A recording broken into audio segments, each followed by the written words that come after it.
your socks! Hey! The Lost Art with Andrew Cox podcast, now streaming on all major podcast platforms. A Till Valhalla Project ambassador. Thanks for tuning in to the podcast that's given a voice to our veterans. The Lost Art with Andrew Cox.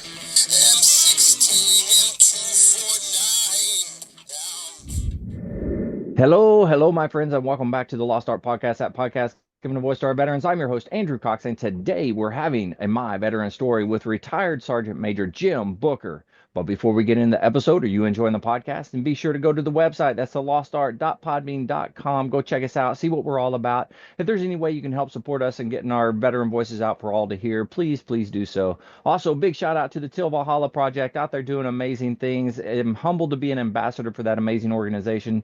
If you don't know anything about them, go to their website. That's tillvalhallaproject.com. Check them out. And if there's any way you can help them out, please do so. Ton Tavern, birthplace of the Corps. We as Marines hold this history close to our hearts. Wouldn't it be spectacular if the establishment was born again? The Ton Legacy Foundation, a nonprofit 501c3, is taking the task and is looking to the Marines to once again save the day. Help the Lost Art podcast in raising funds to help get the Ton built once again only 100 yards from the original establishment in Philadelphia. We are looking for Marines to donate $25 representing the upcoming 250th birthday of the Corps. Spread the message and help establish the Ton, a place for Marine brethren to gather and remember our historic beginning. Go to the Lost Art GoFundMe page and donate today. The Ton Legacy Foundation, reestablishing our birthplace. All right, with that, I got Sergeant Major retired Jim Booker here. Jim, how you doing? Good, sir. Awesome. It's great to have you. I'm excited. Our good buddy, Mark O'Loughlin, he told me that I had to get you on here, and I'm excited that you said you would do it. So it's going to be good. Yep. So let's start at the beginning. And where did you grow up, and then what drew you into the military? Well, my dad was in World War II from 1943 to 67. His Navy time was 43 to 67. And after he retired in Hawaii in 1967, he decided he wanted to go get a college degree. So I grew up all my whole life in Indiana, Fort Wayne, Huntington, and Angola, because he went there to Tri-State University. And so, nice. And then I graduated in 80 and joined the Marine Corps in 83. And so I haven't been back since then. Oh, yeah, I understand that. Yeah. So you joined in 83. Now, your dad being Navy, how did he take all that? We didn't have a real good relationship. I mean, it was all right. But when I came home and said, hey, I'm getting ready to turn 21 here. I need to do something. And I always had good jobs, but I thought, man, I got to do something. And if I don't do it now in the winter time, my jobs were definitely, I made more money in the summertime. So it was wintertime. Right. I tried to join the Navy, and they said, hey, you're going to go to a 52-week turbine school in Chicago. And I was like, God damn, 52 school, man. And 2 weeks in Chicago? I don't think so. But they held me up because they wanted to put me on a 6-month deployment waiting list. So and they go, hey, you got a driving record here. You need to go to court date in February. So a bald-headed corporal got that expunged at about 11 o'clock in the morning. He called him up, say, this guy wants to join the Marine Corps. What can we do? And at 1300, I didn't have a record anymore. And 2 days later, I was in boot camp.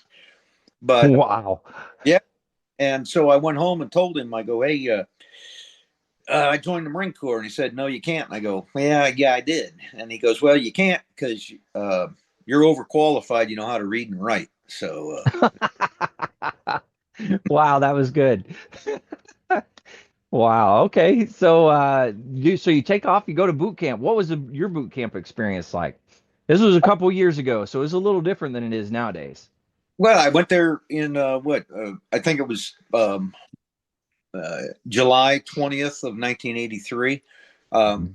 Turned 21 in boot camp, and it was a pretty good experience.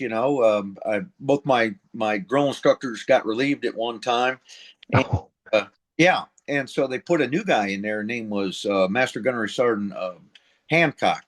And come to find out, he was an artillery guy, and he was hard as nails, man. And he went to my retirement too, so we still kept in contact. But very cool. many years later, in 2006, I heard his voice, but apparently he's still in contact with the artillery school because that's where I was at, as sergeant major of the artillery school at Fort Sill. And I heard this voice, and I saw this body. I saw the silhouette going past my office, and I bought shit. Like, cow. And I went to my S3 guy, Gunny Fleener, or Master Sergeant Fleener, and says, "Hey, I just think I just saw my drill instructor." He goes, "Yeah, that's Hancock." And I bought shit. And that was how many years later? 20.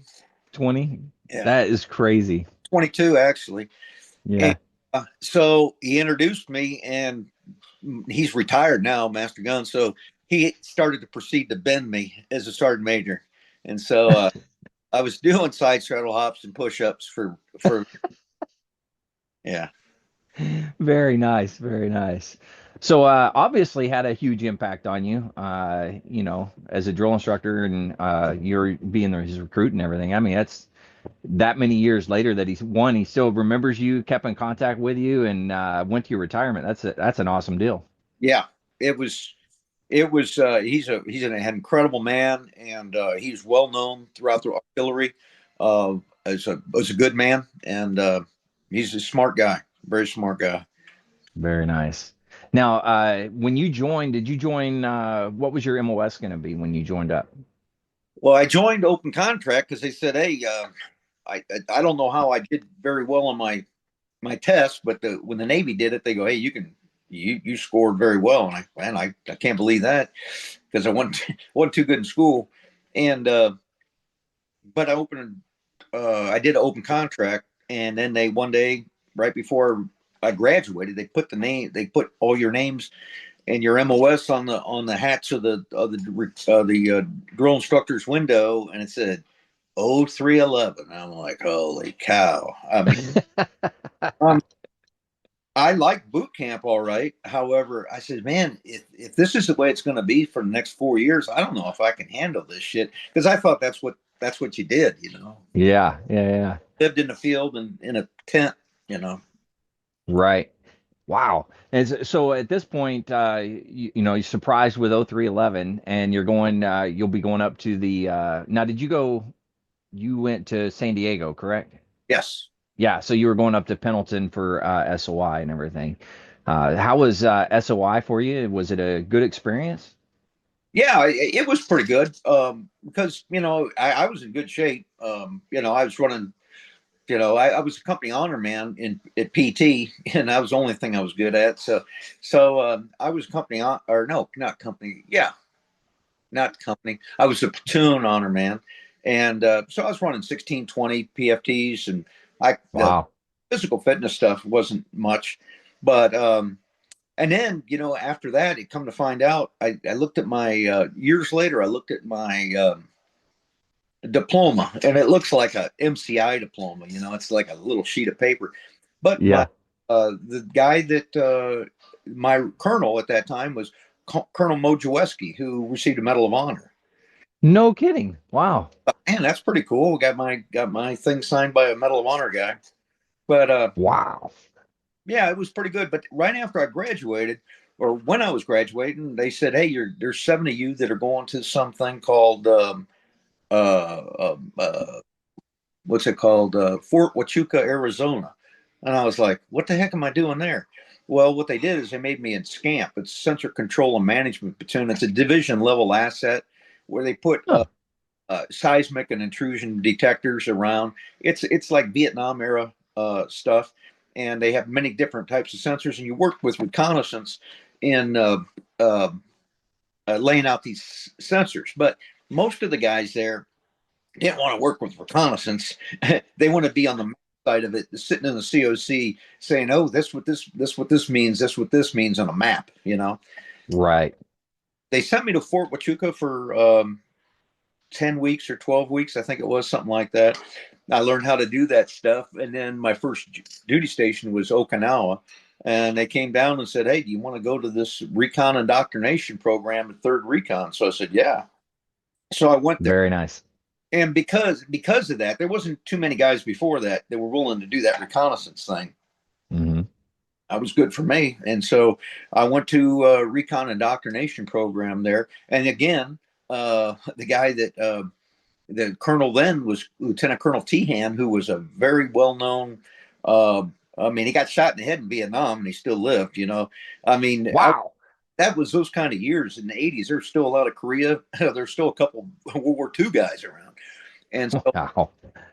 These incredible guys. And that was right then is when we were in an E&E, we were in, what's that called? SEER school. And they took a break from training, and we didn't think it was true, but they said, hey, they got us on this hilltop in a northern training area, and they said, hey, the Beirut bombing just happened, and 240 Marines and sailors just got killed. And we thought, they're fucking with us, because this isn't happening. It's another mind game, because they were doing a lot of mind games with us. And then, for sure. Sure enough, it had just happened. So. Holy cow. Now, did you know know anybody personally that was there at Beirut, or? Not then. I thought that I was going to go there, and I never got to go. And but I did read that. It's kind of, anyway. No, I didn't know at that time. Okay. Now I have a lot of friends that were. Yeah, for sure. Now, during your the school or the what did you call it? Indoctrin Called for recon? Nation program. It's called RIP school. Okay. How was that school? Was it a good school, or? The stuff that Gunny Yeagers, he's retired now, Gunny Yeagers, and those people taught me, I still remember today. I mean, it was, they treated us so goddamn bad, and it was so realistic.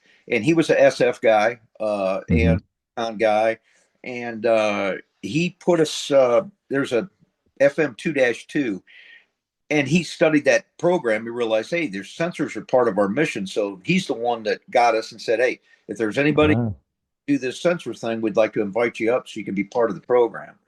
And they those lessons learned that I learned of those 12 weeks there is taught me a lot of stuff that I still Wow. Now, at this point, so you go through that schoolhouse, and then you become, at this point, recon. Is that how that works, or? Well, I was still, my parent unit was SCAMP. So anytime so after that, they returned me back to Camp Hansen, and they were at Camp Schwab up north. Yeah. But anytime they had an operation, they would request me and my buddy, Johnny Riley, I think was the only white guy in the Marine Corps boxing team, and he was a badass. And but anytime they would call us, and we would go back and train with recon, go to Team Spirit, because I was there for 2 years. So anytime they wanted it, and what I did is, most of these guys had the true recon guys that were on the unit. They go, man, I don't know anything about sensors. I don't want to know anything about them. I said, okay, here's what you do. I'm going to take all the sensors, put them in my backpack, and I will emplace them, do all the grid coordinates and all that stuff. And you guys just set up my security. And they're like, whoo, we like this guy, man, because we don't like, we have no, and they, anyway. So I did it, and I became pretty much of a hit, because they're like, damn, this guy will hump the ruck. Just all you got to do is put in his security. So I trained with him quite a bit. Yeah. Very nice. Now, how big are the things that you're putting in, the sensors? I mean, you say you put them in your pack. How big are we talking here? Most of them are 6x6. Okay. by 6 inches, that kind of stuff. There's seismic detection. There's IR. They're not that big, but they weigh a lot because it's batteries and so forth. It's Oh, right. Yeah. it's World War Vietnam technology, And Yeah. back Yeah. days, what they would do is if they heard something rumbling, they just call in an artillery strike and blow everything away. Well, we're not really can't do that now. So I don't know what's still around, but it was at that time it was getting phased out because we can't do that kind of warfare much anymore. Right. Right. Right.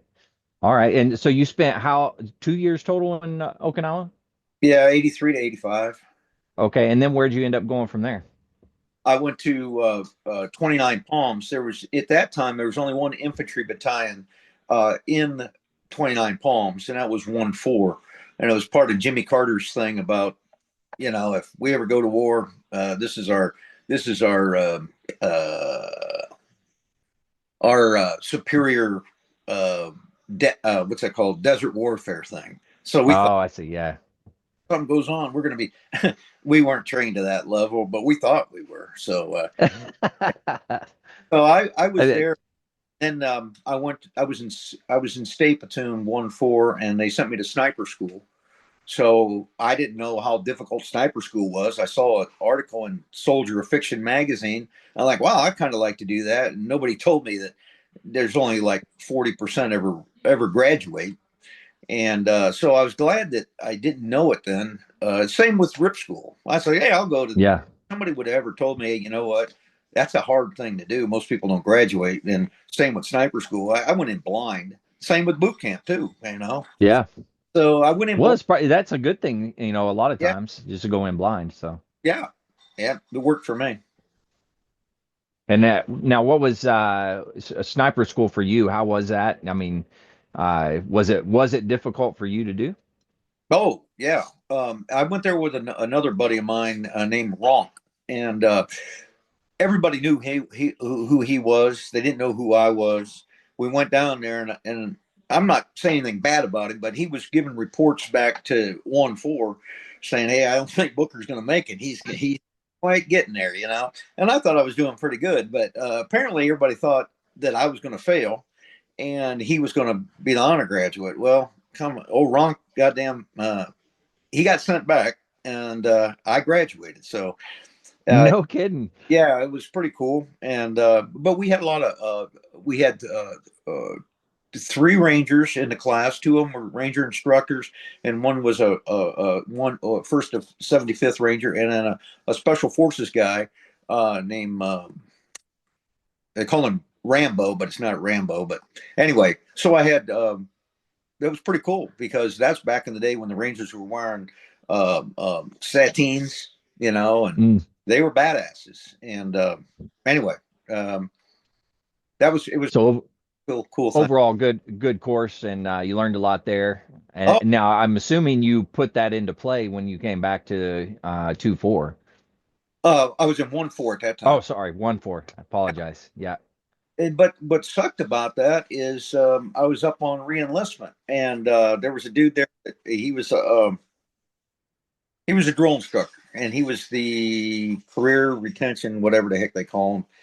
Yeah. And said, hey, where you want to go? And I said, man, I want to go somewhere and fight because I'm not missing Beirut. So I picked. You could either go to Guantanamo Bay, where they're still doing patrols in there on the border with Guantanamo Bay, and then I put in to go to Marine Barracks, or no, not Marine Barracks. There was some kind of organization where they were doing patrols in the Philippines, and I was like, hey, okay.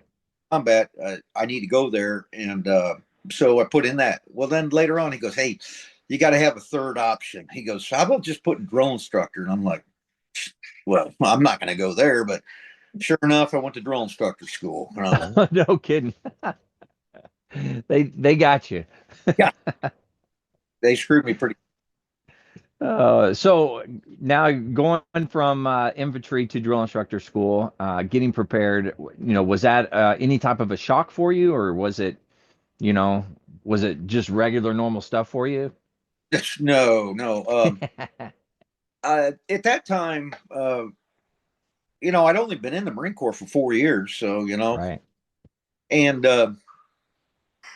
at the time, that's the one I did start studying it for. I was like, hey, I'm not going to graduate this thing. I heard that they had to do this stuff, or they have to do teach backs. My memory's not that damn good, and I'm not that damn loud, I don't think. And I said, well, they're going to drop me. I guarantee you that, because one way or another, they're going to find a way to drop my ass.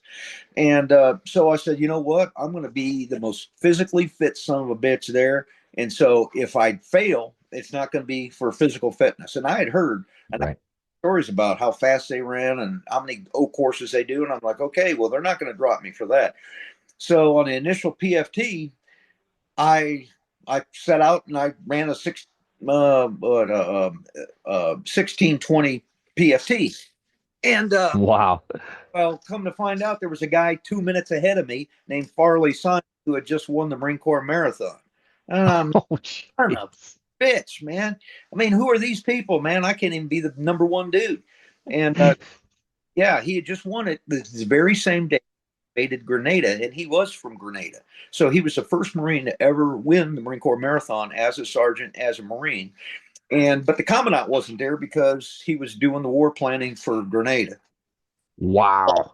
But he was an incredible athlete. And then later on, Farley Simon won it again as a civilian. No kidding. Wow. Oh yeah, yeah. Yeah, So that's really cool. yeah, So now your experience, I'm assuming you made it all the way through drill instructor school. yeah, yeah. Like you made it, no problem. Okay.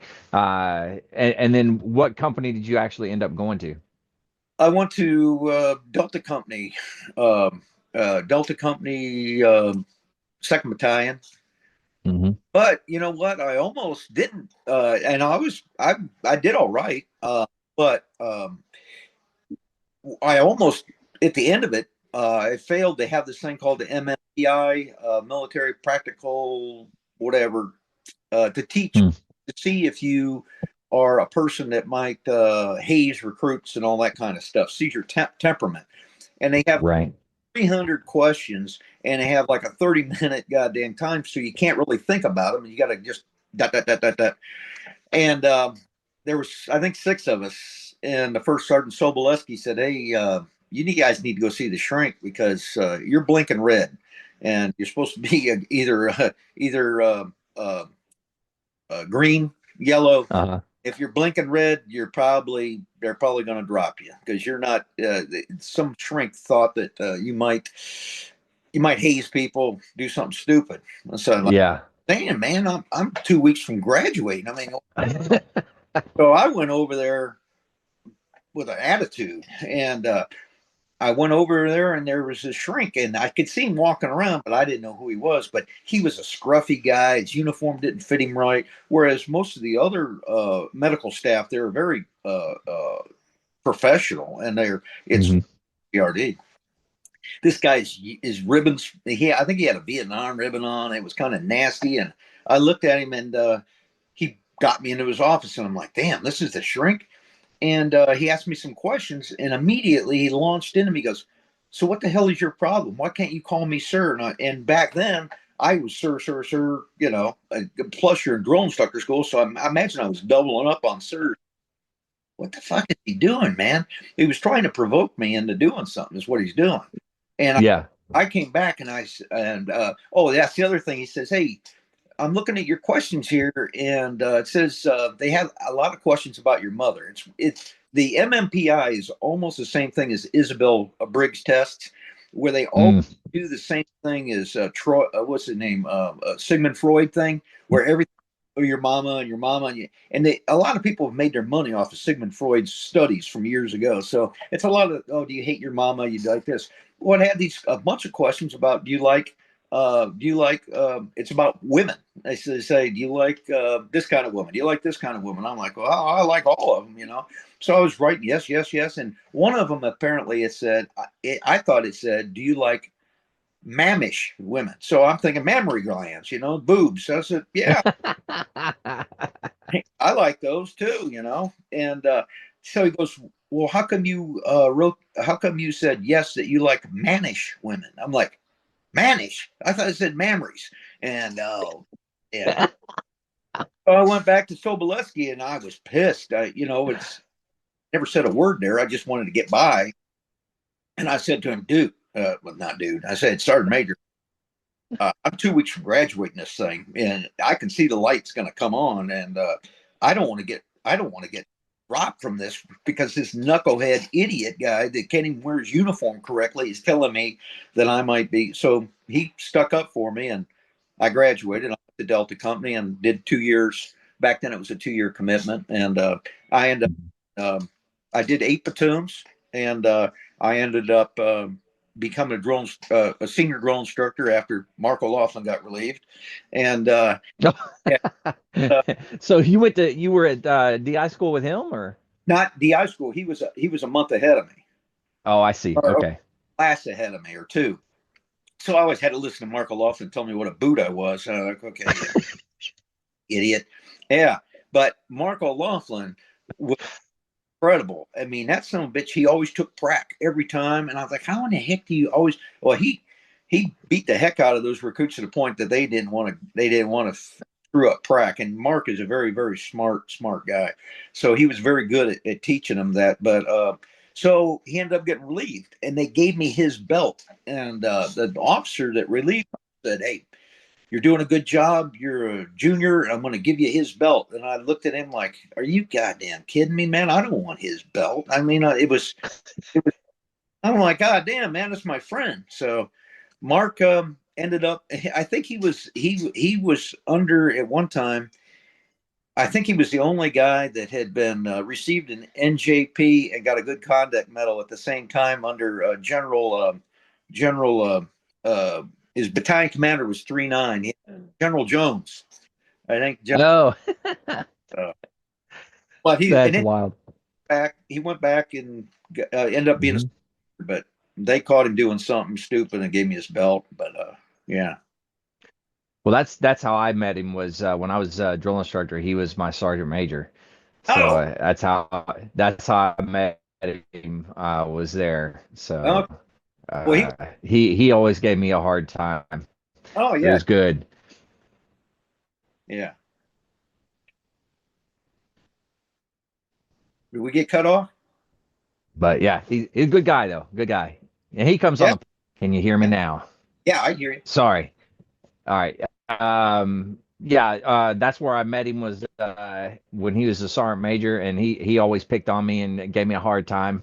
It was always fun though. Yeah. I enjoyed it. Yeah, he always gave me a hard time too, and I was a drill instructor with this bastard,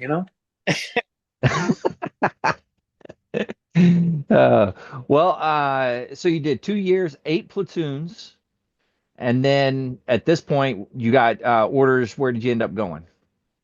Force Recon. I Okay. I always wanted to be there, so I went to RIP school because I was a sniper. 03. And I was a sergeant. I went and took the indoc, which is pretty It's pretty impressive. Those indocs were nothing to be messing around with. But back then, I could PT for 6 hours straight, and it was no big deal. So once again, I relied on my physical fitness. But at the time, my last 2 months, they promoted me to staff sergeant. So now you're nice. Okay. Your MOS goes from 0311 to 0369. And we only have 5 platoons right now in Force Recon. We're just starting to sing up. We don't need a staff sergeant. And so I went to a guy named Sergeant Major Gerald, who had 2nd Battalion. He's a Silver Star, Bronze Star, or Silver Star, Purple Heart guy from Vietnam. He's on a lot of those. He's on a lot of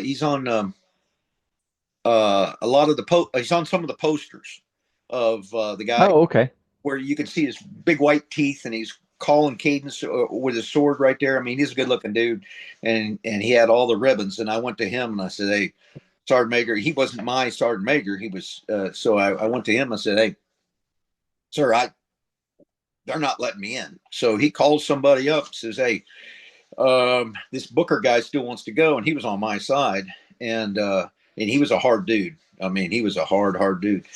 And so they gave me another try. They go, "But you got to run the indoc again." And I'm like, "Oh, I'll do it again. Most people, they'll say, hey, hey, it's like going to bud school. So, I'm not doing it again. Yeah.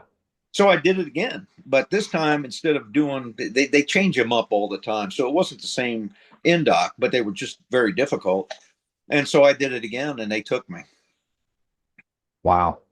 Well, that's a good weeding out process that they have and say, oh no, if you do it again, we'll look at it. But Oh, yeah. good for you for sticking it out and doing it.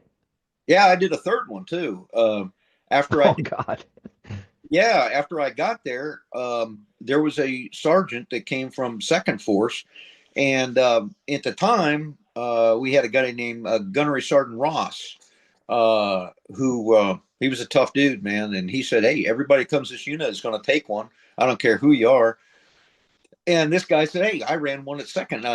There's no reason." He goes, "I don't care if you're Medal of Honor recipient from Vietnam. You're gonna run, prove your point to come to this unit." And my buddy goes, "No, I'm not gonna do it. I'm not gonna do it." So I said, "Hey, Sergeant Lagrange was his name." And I said, "I'm gonna run it with you, but you're gonna run it." And he was like, "What?" And nobody is gonna run a third NDOC, like what the heck? Yeah. But it was just PT to me, so I ran it with him, and he ran it, so therefore he stayed on my team. Very nice. Man, good for you to be able to do that third time just to be nice to somebody and help them through it. That's good. Well, I wouldn't Looking do out it. for Marines. I wouldn't do it again. I'll tell you that. Yeah, I'd say 3 times is enough. No, You yeah. know. Yeah, yeah. So how was your time once you finished everything, how was your time there? It was outstanding. I was, so that's what, um, 86 and 87. I was on a drill field. So 87. Next thing I know, I mean, these guys were impressive. I mean, when you're with an organization like there was only 2 Force Recons at the time, second and first, and there was no MSUB, none of that stuff. So you're running with some pretty incredible people. Hmm. When I left there, I said, man, it's like my feet didn't hit the ground. You're around so many guys around you. They lifted you up to a point where you just try to stay afloat. And Right. one person can't do it on their own. It's got to be a team effort. And I tell you what, well, after that, I went to a lot of schools, jump master school, Pathfinder school. I mean, I was always going to schools and then patrolling all the time because we were still doing reconnaissance type patrols in the jungle type environment and all that kind of stuff. And so it was always kind of LRP ranger stuff, Right. what our practice was. But then all of a sudden, Desert Storm came, and they come up and they go, "Hey, something just happened, and we're going to Desert Storm." And they called me in and they said, "Hey, what do you got? You used to be in 1-4. What can you tell us about the desert?" And I'm like, "Well, you got to have a lot of oil for your vehicles. I know that." And then we went to Desert Storm, and that was a test. At that time, I had 8 years in the Marine Corps, and the day that I got in my first gunfight was 8 years to the day that I came in. So it was the 20th, Wow. 20th of January, and so we got a pretty good gunfight there with 6 platoon, and it was a hell of an experience. Yeah. Hmm. Yeah. And now you were there throughout the whole time through Desert Storm? Yeah. Everybody says, "Oh, it's a 100-hour war." Well, I said, "Man, I was there for 7 months. I don't know what the heck." It's a lot longer than 100 hours for me. Yeah. Yeah. Yeah. Yeah. And now you were doing a lot of recon and reconnaissance going out ahead of all the infantry and everything as well, right? Yeah. What they had was about every 10 miles on the Saudi side. And as you're familiar with the Saudi border and Kuwait border, there's about 5 outposts every 10 miles across the bottom. And then after that's 4, number 4, the outpost 4 is right in the crux of it. And then you go up one, it's 5th, that's outpost 5 and outpost 6. So I had each one of my platoons was at 4, 5, and 6. And, Oh, wow. and, we were supposed to see where the infantry could come through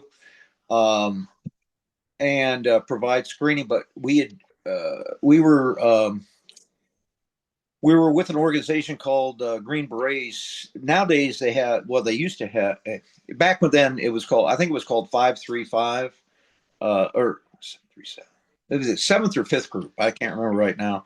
But they were special forces guys. And so we were in the same positions they were. And then when the war started kicking off, they pulled all the Green Beret guys back, and they call them scud hunters. So they went out and did crazy stuff. So we were the only ones there at that time. And on the 20th of January, we realized that it was cold as hell, and a lot of people were defecting, and but the Saudi Arabians did not want to. They didn't want us pooping in the desert. They wanted us to bag our poop up and send it somewhere else. Wow. The royal family shit. And so we knew that there was going to be some guys. This group of people came by, and every night we would round them up, and we would have our interrogator translators scream. And we knew that within minutes, maybe an hour, the Saudis, they had CIA guys, their CIA guys checking us right behind us in their tents or in their hooches. They didn't trust us, so they were always. So we caught some of those guys, and the Saudis are not good at a lot of stuff, but they can track stuff in the desert, Yeah. For so long. So they saw the footprints, and they caught us with these Iraqi guys. Come to find out, they were Kurds, and Saddam had put all the Kurds on the front lines, and most of them didn't have shoes. They had flip flops. They didn't have good clothes, and they thought that they were going to get killed. So they were starting to defect, and we started telling people, "Hey, there's going to be a lot of people coming." Well, one of the guys there that we caught he was different than the rest. He had a compass. He had nicer clothes, and we got a hold of him, and he goes, "Hey, this is my company, and if I can get back here and I don't get caught, there's going to be a whole bunch of people coming right the next day." And we're like, okay. So the Saudis went and got those guys, and I saw them torturing them guys, because I went back to the CIA place, the Saudi CIA, and they had these guys strapped in, and they had a phone book. We don't have phone books now, but they were slapping. Yeah. Oh, they were slapping the hell out of these guys, torturing them, trying to get information out of them, slapping them with phone books and shit. And I was like, holy shit, I can't believe I'm seeing this crap. But they did. And the next day, a bunch of these guys came. Well, come to find out, we were OP6, and we are the closest ones to Kuwait City. And next thing you know,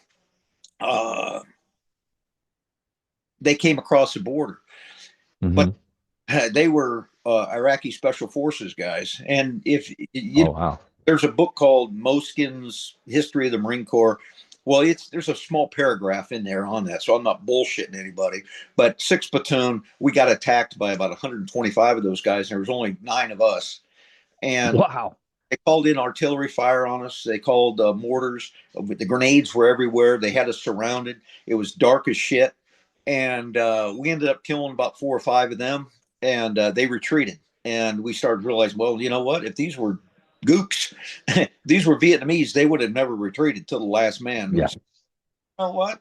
Maybe they don't have the resolve they have, but come to find out, that guy that defected was a true special forces dude, and because he wasn't with the well, anyway, he was there. I'm trying to get my words right. He was the guy that led them to us. So the people. Oh, I see. So we realized that, and we got a big gunfight. LAR was our response guys. They called them up and said, "Hey, our team is in a major gunfight. You got to get to them." Well, one of the drivers ended up started getting LAR. They were coming in their LAVs. Major Powers was the guy who I knew was coming after us, and he started getting he couldn't breathe very well. So he thought that they were using gas on us as they were coming towards us to rescue us. And come to find out, so they went in a full mop procedures and did all the stuff. So they got there a little late. The gunfight was already over. Come to Oh no. It was just because the guy was having his own tension in his chest, whatever that's called. Right. So there was no gas. Well, during that gunfight, the sun started to come up. Well, there was a group of us, and then there was another group on a higher building, and that was LaGrange, the guy that I ran the recon, ran the NDOC for. He was the team up there. Well, we couldn't get a hold of him, so hey, man, where you at? Where you at? And in my mind, when they started doing the artillery, there was artillery to the left of us, artillery to the right of us, and we couldn't get a hold of the team. So me and me and a buddy of mine who ended up being a combat Air Force. He was a Lance Corporal with me. We darted up to the bigger building and cleared the building, went up to the top and found out my team was still alive. But in my mind, when we heard the artillery and all the explosions, I thought that building was going to collapse. It had probably been collapsed just like the Beirut bombing. In my mind, that thing is gone. Right. When I find out in the sun, in the dark, I said, damn, it's still here. So we ran up there, cleared the place, found out that they weren't making communications with us. They were laid down thinking they were going to die. And so we rallied the team and got them back and got them in a Humvee. And I was the driver, and I was going to bring them back to the headquarters. And I started driving it. Well, come to find out, the Iraqis had shot through the radiator, which is the radiator has stuff. But I thought I was going because the engine was going. So I made it a little ways, but then the thing started stopping, and somebody tapped me on my shoulder, and I was like, "What the heck?" Well, I wasn't going anywhere after that. You couldn't see. So we got E&E'd. We got back to the building, and yeah, that was a hell of a deal. And then later on, we started getting a lot more prisoners, and we started telling people, you cannot believe how many prisoners are going to be coming across here. And sure enough, it became thousands of them, but they had no idea at that time. We go, no, there's going to be a whole bunch of them. So anyway. When you said thousands, would that be thousands at a time, like 1,000 individuals at one time? Yeah. If you look back, my God. If you look back at the pictures, how many they stripped down so they had white T-shirts, or stripped down but it was mostly Kurds. We're like, hey, dude, we're not dying for this guy. Yeah. And it ended up being whole buttloads of them, battalions of them. Wow. That's pretty wild. And then you said you spent 7 months there on the ground. Yeah. Is that right? Yeah. Wow. Was there anything else with your time there that you wanted to talk about, or? Well, I wish we had phones back then, because our Colonel Brooks, came up to us, and we're 60 miles away from anybody else. We didn't have E&E plans, we had to make our own. So we got a hold of some Aramco people, American people, and probably shouldn't say it, but it's been many, many years. We got some maps from them they would drop charges down in these little holes, probably 4-inch, 5-inch holes, and drop them down. And then because of the dynamite that they had, they could see the cracks, or how they were all numbered, and they had, that's how they did their geographical surveys. So we didn't have any E&E plans. So we had to make our own. And so we started getting the numbers. Okay, if we get to this pole, it's exactly where it's at. If we get to this pole, this is where it's at. We didn't have GPS back then. The Special Forces guys left us a GPS on the bottom of a bridge when they pulled out. That was the only GPS we had. It was about like the size of a little phone, So we were still doing our own compass calls, trying to get. So we're 60 miles away from everybody else. Right. Our colonel and our sergeant major, our first sergeant, came up, And we were like, what the heck are they doing here? They came up to OP6 and they hung out. And we were like, what the fuck is going on? And all of a sudden the colonel says, hey, Captain Jones, who was my captain at the time, you need to fall back to your supplementary positions. We're like, what's going on? Well, come to find out, at midnight or whatever time it was, that's when they got the airstrikes. So we got back to, Oh, and he didn't tell us. And I'm like, what are we doing, man? So we're leaving concrete buildings and we're going back to our handheld, our hold dog position, all that stuff. right. And then all of a sudden, bang, all of a sudden, all these planes came strafing right from our head right to Kuwait City. And all of a sudden, the what's that called? The anti-air, which was streaming all over us. It looked like fire hoses going off, around. Wow.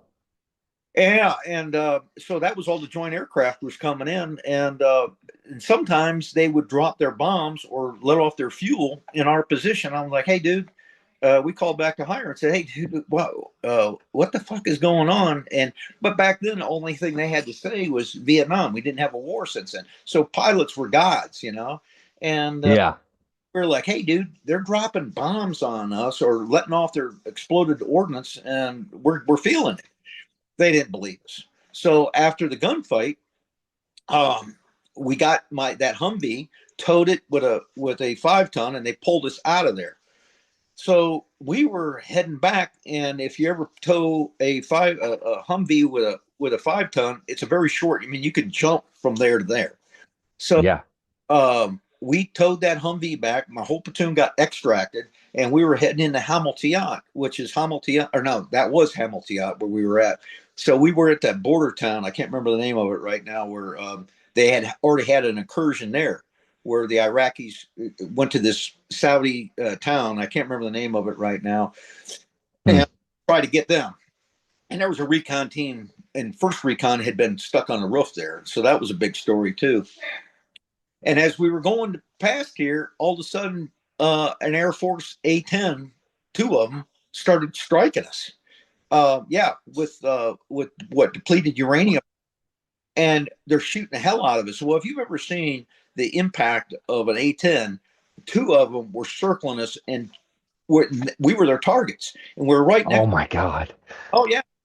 So we jump off of this goddamn vehicle, and my corpsman calls off. There's a thing called the ABCCC, which is an airborne platform where you call in, and it's all special operations. You just don't call them up. You got to have formatted. Right. So he calls them up and says, hey, these A-10s are firing at us. And they call it up. The airborne CCC said, don't call us, we'll call you. And he goes, hey, we're on a mission here. We didn't just call you up. So they called him off, and come to find out, only one of my guys was the SEAL Team 6 guy with us. He got hurt. One of my other guys got nicked in the forearm, and he was sitting right next to me. His name was Sharper, and it broke. The round broke his M16 and shattered the. That's my dog. And it shattered the bolt on his what's that called, M16. But none of my. Really. And so I started thinking, oh, you know what? They didn't believe us and all this other crap that these pilots are doing. So I picked up one of them depleted uranium rounds and put it in my pocket. And I took it back. When we got back, okay, and that's the other thing. Then they told us, and then after that, I said, you know what? That's the first time I made a conscious decision. And you see these things in Vietnam about, well, I did this, I did that, I defied doing this and doing that. Well, I defied orders myself, and I said, man, we're getting rid of this Humvee. That one that got shot up with me, and we were towing it back. We dropped that thing, put everybody in the Humvee, and we got the hell out of there. And I went back and I got the depleted uranium round. I said, hey, dude, these guys are here's some proof that these guys are shooting the hell out of us. And you know what? You can go back and pick up your goddamn own Humvee, because I'm not fucking pulling the damn thing back, And I was like, wow. Bull Booker got balls all of a sudden, ended up, my lieutenant and Lance Corporal received Bronze Stars for that action, and Oh wow. it was a defining day, you know. Yeah, for sure. Yeah. And that's for somebody in their first time like in a combat zone and stuff like that and having to deal with that type of stuff. I mean, that's pretty heavy.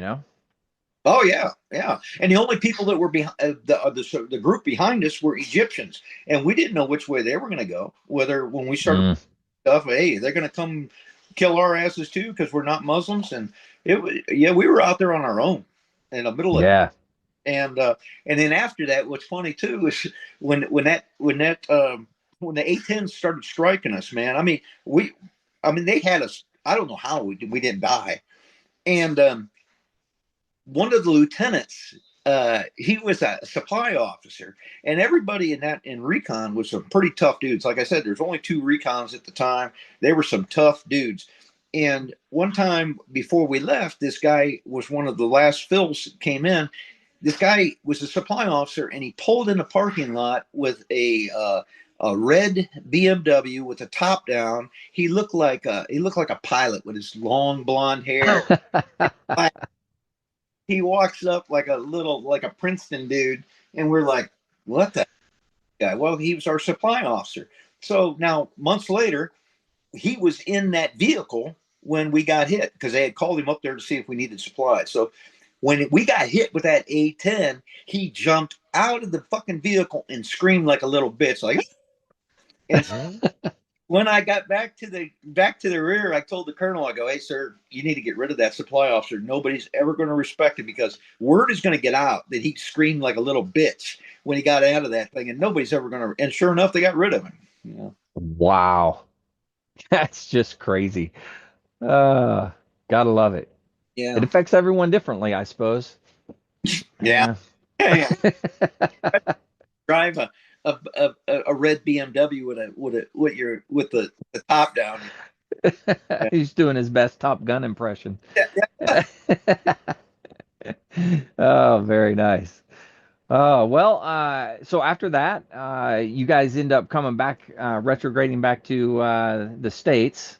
And then did you stay there with Force Recon then, or did you get orders somewhere else? What happened then? Oh, I was the first. I went on after that. It was 11th MEU, and we had like 10 months before we went back out again with General Hagee and Sergeant Major Hollab were our MEU CO type, and at that time. Nobody had. Anytime somebody had deployed, I mean, the unit was at junior. Nobody had deployed twice as a platoon sergeant. I'm not putting it down, but that's just the way the rotation went. So I was the first Right. ever to deploy a second time. So we Oh, went wow. 11th MEU right when we were getting ready to leave. That's the same time the LA riots were going on. Oh, right. Yeah. So at that time they said, "Hey, I had to submit my roster of." Okay, anyway, they almost made us stop the float to go to LA riots. And that's another time when Mark O'Loughlin was up there. He was in 3-1 and he went to LA riots, and then we took off on a float. And at that time, we were training a lot on ship takedowns, maritime opera. So we were doing a lot of MP5 type stuff. So we trained in Force Recon as ranger type LRPS patrols in jungles. We ended up going to get in the desert, which we've continued to do. But then Yeah. after that, we weren't in so-called reconnaissance. We were in a direct action. We dress up like SWAT guys. And so we Wow. LAPD and their SWAT people. And then we went on float. We ended up going in and out of the Persian Gulf a bunch of times. And we ended up in Somalia, sitting there for a while. We took, and then the next platoon are the ones that went in. 7th Platoon, Force Recon, went into Somalia. So Oh, I see. we didn't care. We were like, hey, I don't want to go there anyway. So we were. They went in. That's the time frame that they went in. And after that, I'd gone through a lot of in advanced schools at Force Recon. It was pretty incredible. A lot of nautical lab navigation. We started getting to free fall operations where we would go out Oh, nice. jump out of planes at 25,000 feet in Yuma, Arizona, in dark, and then you could hear because that's right next to the Mexican border. You could hear the Japanese. You could hear the Mexican pilots because you're on the same frequency as they are. And we're like, I hope these some bitches are on. I hope we're not drifting over into Mexico too far. But we would jump 1,000 feet with oxygen. I was a free fall jump master at the time, and I was responsible for a lot of. It was pretty impressive stuff. Halo and Hey-Ho operation. Mm-hmm. And it's kind of funny. One of the times I went to that school to be a free fall jump master, there's only like 10 or 12, 15 guys in the class. And they're all, and most of the SF don't even know names. And it's kind of funny that one of the guys that I met there, he ended up being that guy. Have you ever seen that? I think it was on High Times magazine or some shit where there's this SEAL and he's on a submarine and he's coming into he's on a submarine and he's surfing it. So the sub was just there and he's doing this pose thing and he's surfing. Well, come to find out that he was in my class and they no kidding. Wow. Oh yeah. And he was allowed to go on to SEAL Team 6, but they relieved the commander and he had to get out of the Navy, the guy that was driving the sub. So if you have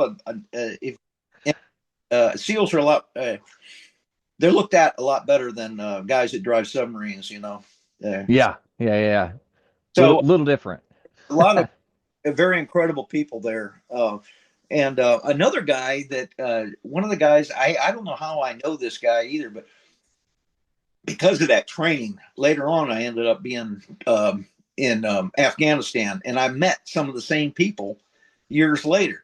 Like, for example, one of the guys, I don't know how I know him, but there's a guy they call Shrek. He's always a Delta Force guy. They're always on podcasts with this guy, and he has extremely crazy mannerisms. He got out as a sergeant major of Delta Force guy. And I know the guy. And one of those schools I went to, I knew that guy. And we used to, I don't know, because you can never get these guys' profiles of exactly what schools they went to.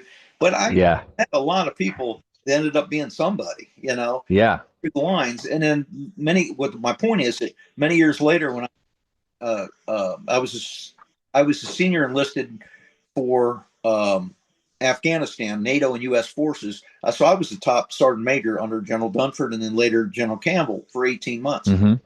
I started running into the same people that I met in Delta in SF. And I was like, damn, you were the same guy I was in Desert Storm with. And they go, yeah. Well, they had a captain there in the SF team that there's nothing now we're going back to Desert Storm. There's right. Forever. It's like a anyway, there's no trees. And this goddamn captain there was not supposed to be driving a vehicle, but he was so he didn't sleep. He didn't have much sleep. So he was driving this vehicle and he ran it into the only concrete structure for like 60 minutes. So we ended up calling Crash McCracken. And so later on, and I said, hey, whatever happened to that captain you had that crashed his vehicle? And they go, oh, he's a colonel now. Yeah. Yeah. Oh, Crash McCracken. Yeah. Probably general. I don't know. That's wild. Oh, man. So lots of schools, and not easy schools, by the way, in my opinion. You're talking the Halo stuff, did you do scuba as well? Yeah. Yeah. So all those schools, not easy schools to get through. How what? I said they're not easy schools to get through. Oh, no, you're dealing with some badass people, and, I think most of the time it wasn't my mental ability. It was the fact that I could run PT for 6 hours. So, Right. Yeah. That goes a long ways, Hey, yeah. All right. So, at this point, you're a staff sergeant getting selected for gunny. Where were you at then? I was a staff sergeant. And then when I left, I was there for 4 years in Force Recon. In '93, I left, went to SOTG, Special Operations Training Group, and Hmm. uh, there were some pretty incredible people there too. That's when I I got promoted to gunnery sergeant there, and I trained a lot with the LAPD. I did a lot of stuff with them. Helped the same guys that did took OJ Simpson, that group. Hmm. The guy, if you ever see, there's a guy named Pete Wireeater who's a good friend of mine, and if you've ever seen, who was that goddamn girl? She's an actress. He's always with her. I don't know. He's her bodyguard. His name is Pete Wireeater. Well, also, Okay. if you've ever seen when they took OJ away, he was in the front seat of the car, and OJ's in the back seat because he knew OJ and them so well, and because a lot of the cops used to stay at their mansions and protect them when they were always out of town, so they knew they could protect those guys.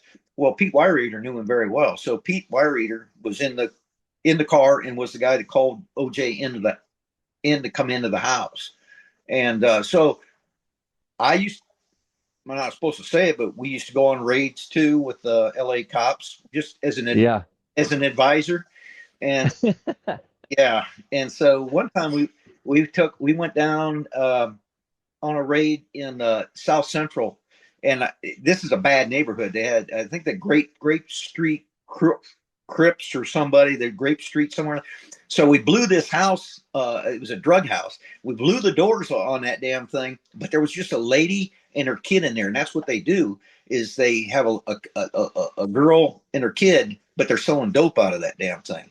So we blew Uh, the thing, and what they would do is they would shoot flares into the bathroom because they would always try to flush all their drugs into that stuff. And I'm in the middle of downtown LAPD, LA, and I'm like, damn, we're shooting live rounds and blowing doors off of shit. And what's crazy after that is they don't even have to clean up their own mess. They just okay, dry hole and leave. And I'm like, no kidding. I got to meet some incredible people. SEAL Team 6 guys. Well, when we went on that first deployment after Iraq or Afghanistan, um, Desert Storm, I Hmm. you know our instructor was now Commander McCracken, who ended up being Admiral McCracken, and the guy that's in charge of Oh, no kidding. yeah. So he was there when they got, if you see that movie Zero Dark 30, he Hmm. did the operation when they got Bin Laden. So Ah, yeah, so okay. I got to slide down ropes with him, and but back then he was just a commander, and then later on Yeah. and now he's an Admiral McCracken. I go, damn, sir, I lost track of you. Before we used to slide down ropes, and he was the one that taught us how to do ship takedowns. And I said, now Hmm. you're famous. I see you. He goes, yeah, I get famous now. But so that's the level of people you're always dealing with. You know, Right. it's pretty impressive. Yeah. Wow. Wow. So at oh man, SPG, yes. Uh, you were there for how long? 3 years. 3 years.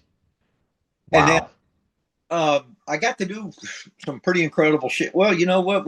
When you're training there, they have this thing called true training. Well, you go up to major cities, LA, Uh-huh. San Francisco, and you train with live rounds, live explosives, and nobody even knows you're there.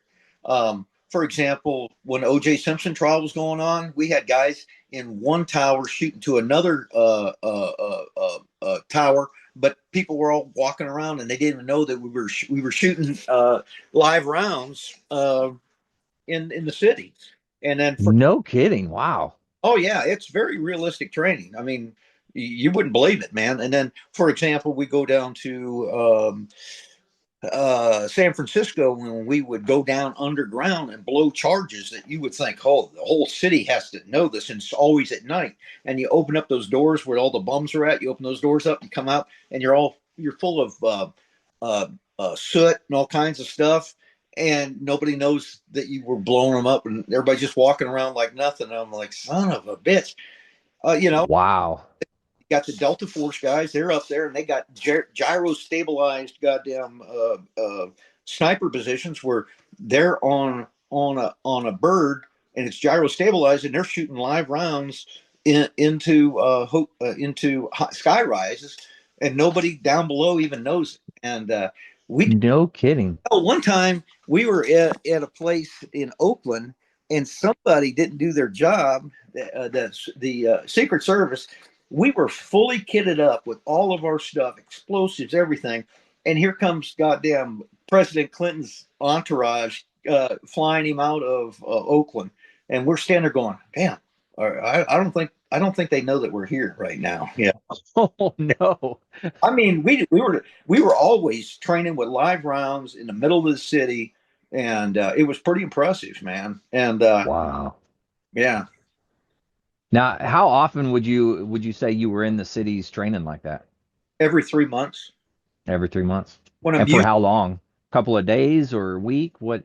Well, there's several different. The whole training practice, you weren't sitting in offices, so you're either doing explosives training, doing breaching, shooting sniper rifles. So we were always. Well, we weren't sitting around in offices, so we were always in the field. But they were always different. Each one of them is probably about 2 weeks apiece. Okay. Yeah. So yeah. Dang, that's quite a bit. To be honest with you, 2 weeks at a time in the cities, and you're doing it, at least once a quarter. Oh yeah, because every time there's a MEU, every time a MEU goes out, you're training again. So I did, and I was involved with the training, and you meet some. Hell, I met the guy. If you've ever seen, anyway, I won't go into it. But a buddy of mine, his name is Sergeant Scalderon. He's a very well-known guy. Big old beard now. He used to have short hair, but he told a story on one of his podcasts where he said, "Hey, I went to be because he killed a lot of people, and he was one of my recruits at one. And then he ended up, really?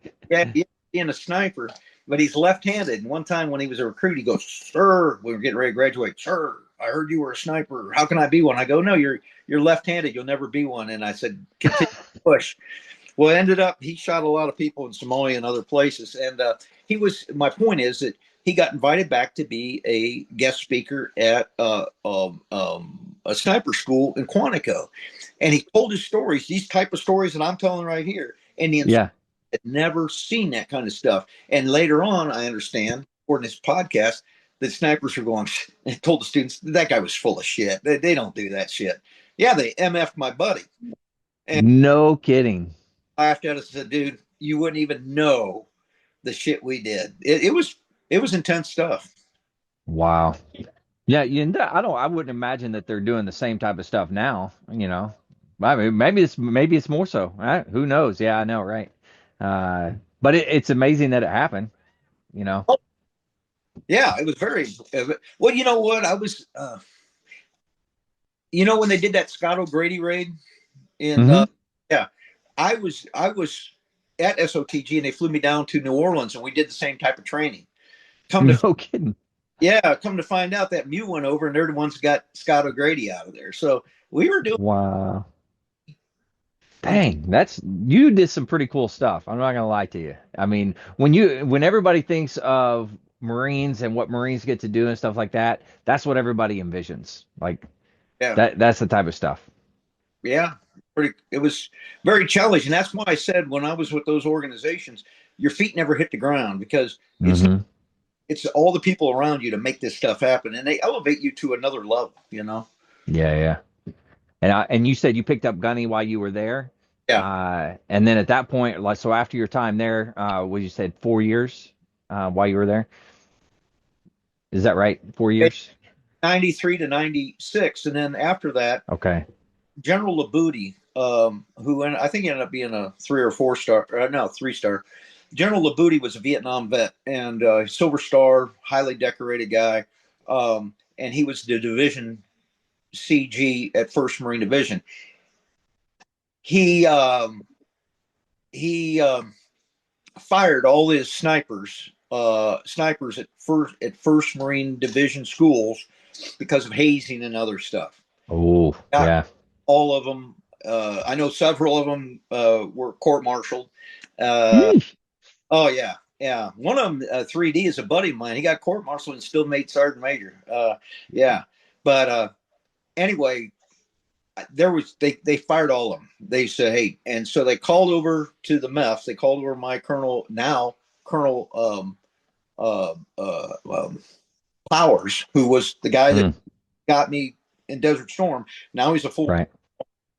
And they said, hey, we want Booker to be in charge of the division sniper school. So I was going from MEF level asset to division. And Colonel Powers didn't want me to go. And I said, sir, I want to be a company gunny in the grunt someday. It's been I always want to do that.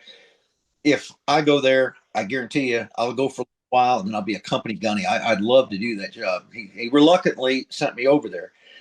And I went there, and there was one guy named Sergeant Wade, who ended up being a CW05 gunner. And okay. I said, sir, I told the officers, I go, I need this guy. He is incredible. His brain is incredible guy. And he was only there 2 weeks, and they launched him out with all the other ones who had been there doing some hazing stuff before. I said, I need that guy. So he stayed with me, ended up being a CW05, incredible guy. Wow. He's retired in Montana. But yeah, and he married the girl from what's the name of that company? Anyway, I'm not sure. Anyway, another story. Now, did he retire out of Lejeune area, Wade?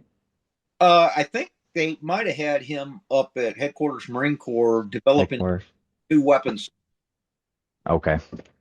He was high up there, and he knew his stuff. He wasn't just one of them token dudes. I mean, gunners, right. But he was cream of the crop. So very nice. Anyway, let me see if I'm going to plug in my phone. Oh, okay. Yeah. Anyway, we developed a new program, and Quantico did not like. Let me plug in this thing in.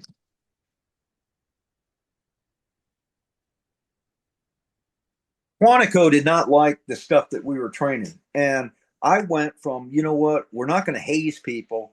We're going to train them the right way. And what they were doing, a lot of times, this always happens in sniper community. It goes about every 3 years. They get a bunch of guys in there that don't really know too much about it. And the only thing they do is haze people. And so what they're doing, instead of training you, these sniper platoons would send somebody through, and they already had their program to get them at the battalion level up to be as sniper students. So they're pretty much trained when they get there, so to speak.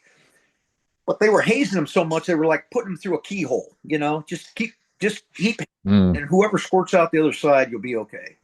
Well, we changed the whole program. I could go more about it, but one of the guys was Corporal Skalderon, who I said before was one of my recruits. And he had shot some people in Somalia, and he started telling us about, hey, when these skinnies, they call them skinnies there, whenever they come out, they don't have a weapon with them. And then they will get a weapon, cache it, and then start spraying, but they don't have a weapon, so you can't do it. So what we needed to do was come up with a way, not this Carlos Hathcock, where you take you're 1,000 meters away, you take the rifle out, put one round in, you pull it slow, you take a shot. No, we need to do, so he taught us how to do rapid bolt manipulation.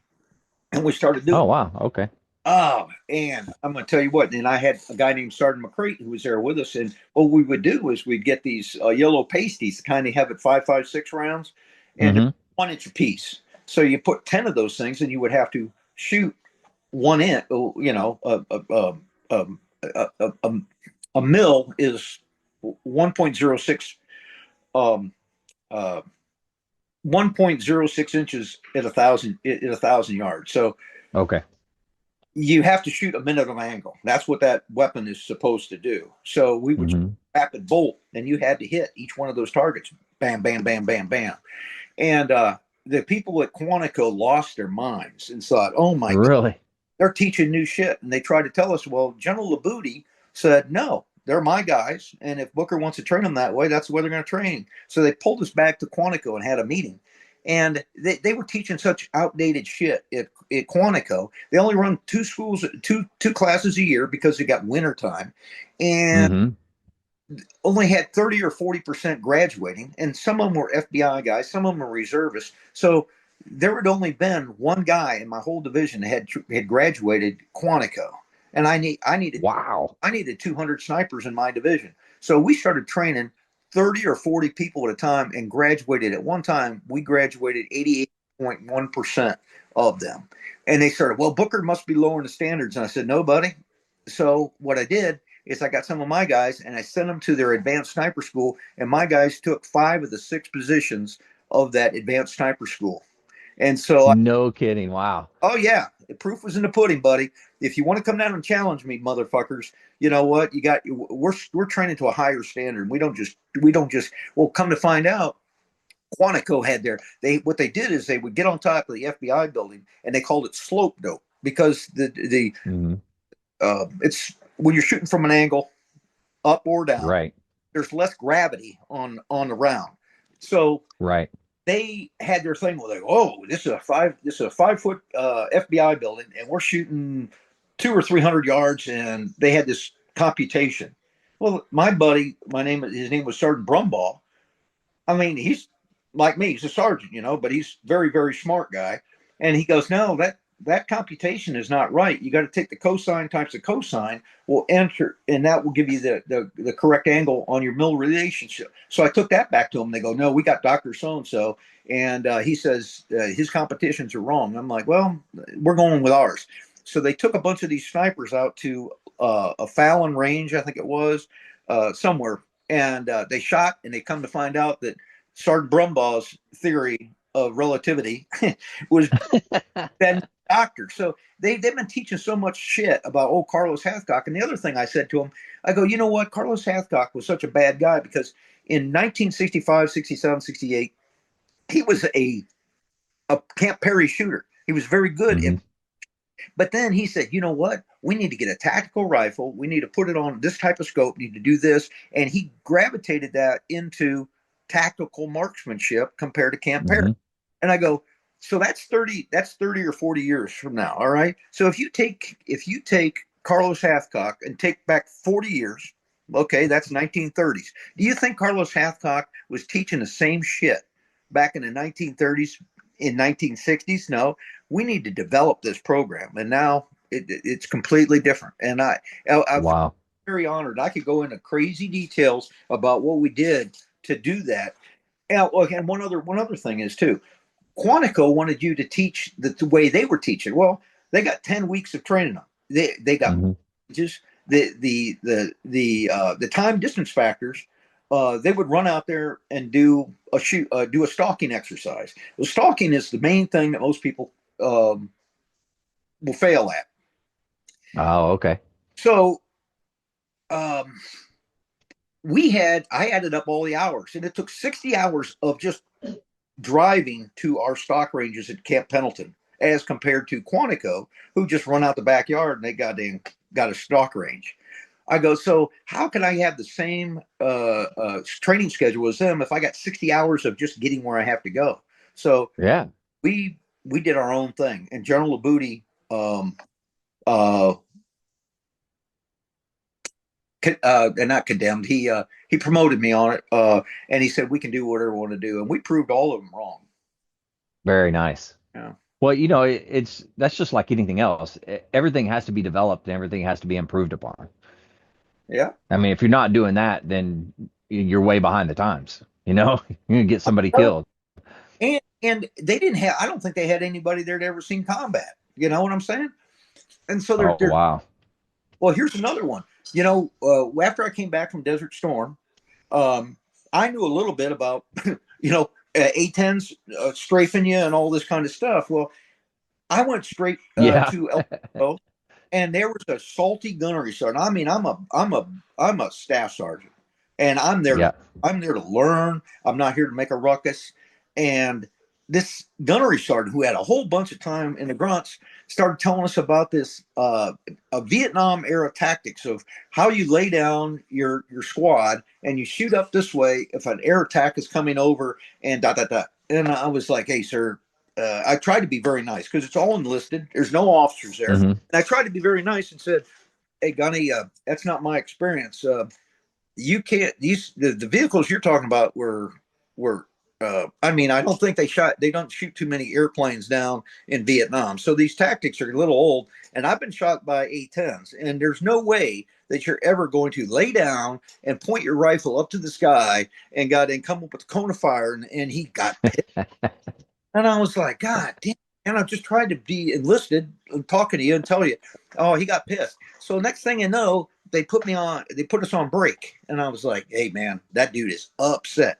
So come to find out, if you're standing in Quantico and there's like, El Toro, the barracks levels here, about two stories down, there is a way that they go down underneath this thing, and I think that's where the boilers are at for the heat and all that stuff. Well, there was a little mole was crawling around in this little concrete structure where the staircase goes down, and and all the smokers are standing out there. Well, there was a sandbag there. So I got this sandbag and I hovered it over, and I let it go. And that mole's his head flew out one side, his ass flew off the other side. Well, this goddamn female chick reported me then, said, oh, Booker just killed a mole. And I was like, am I getting in trouble? I mean, we just got in combat. And I'm trying to tell this guy that his tactics aren't going to work. And I killed a mole. And they called me up into this the staff NCOIC's thing. And they started ripping my ass. And I was standing at attention. And I go, sir, and I guarantee you the guy did not believe what he was saying, but he had to counsel me. And all the other instructors are there. I go, sir, I think it was a master sergeant or master gunnery sergeant. And I said, sir, I just corrected on my own experience that we can't use this Vietnam era tactics. And I killed a mole. It's a rat. And some female is going to rat me out because I killed a rat. I go, what the fuck is going on? And he couldn't keep his mouth. He started smiling. He goes, get the hell out of here. So I've always been up against those guys that don't want to train. Yeah. They just don't want to change with the times. That's right. You know? Yeah. Wow. And how long were you there at division schools? The opportunity? Well, come to find out, I got promoted to first sergeant. I'm okay. Like, son of a gun, man. Now, so they called me out. They said, hey, you're too junior on the list. I go, well, I still want to go to the grunt. So they sent me to 3-1. 3-1 was ready to deploy. So I went to India Company 3-1 and met some more crazy good NCOs. And we were humping a lot of stuff. Once again, my goddamn ability to persevere over the humps and all that. So it did me good. And you know what's crazy is they were doing new workups at the time. And I went in and seen the guy who I was replacing, and he was some sweet little peach goddamn first sergeant that had all these goddamn crazy ideas of so my clerks come in, and if I have a box here, and if the angle of the paper is this way, it means this, and the angle of the paper is this way, the folder, it means that. And I was like, holy shit, why are you still here and not on? He goes, well, I do the admin stuff. And I'm like, fuck you. So because of my SOTG experience, I knew when the planes were going out. So I went down and caught a CH-40 53. Mm-hmm. Out on that plane, and they flew me out to the ship. And my officers, Lieutenant Colonel Fosdell and his gang, had just been flying over from the big ship to the little ship. And they saw me in there, and they were thinking, who in the hell is this guy? And I got out, and I said, sir, I'm your new first sergeant. He goes, how in the fuck did you goddamn get on this bird? And I'm like, well, sir, I know how they do it here. And because I had a lot of experience with boat company, that was my boat company. And so I went on raids with him immediately after that. And he goes, oh, wow. I think we're going to have a good time because this other guy is a quack, you know. So it once again it did me well to get with some hard people that were training Yeah. hard. And anyway, And what year was that when you went eight, over to 3-1 87, or 1-3? Did eight, I say yeah, that backwards? yeah. It was 3-1. 3-1. Okay. Yeah, India Company 3-1, and immediately I was frocked, and we immediately went on float. Yeah, Okay. that was Wow. under 15th MEU under General Wilborn, whatever his name was. Well, okay. Huh. 15th MEU, 87, 88. Very nice. Okay, so you're now your first sergeant with the MEU. What was your first sergeant experience? As you look throughout your career. Now you're doing almost a completely different type of job. So what was that like? It sucked. Um, you know what? Back when they told me, "Hey, you're a gunny, you got to pick."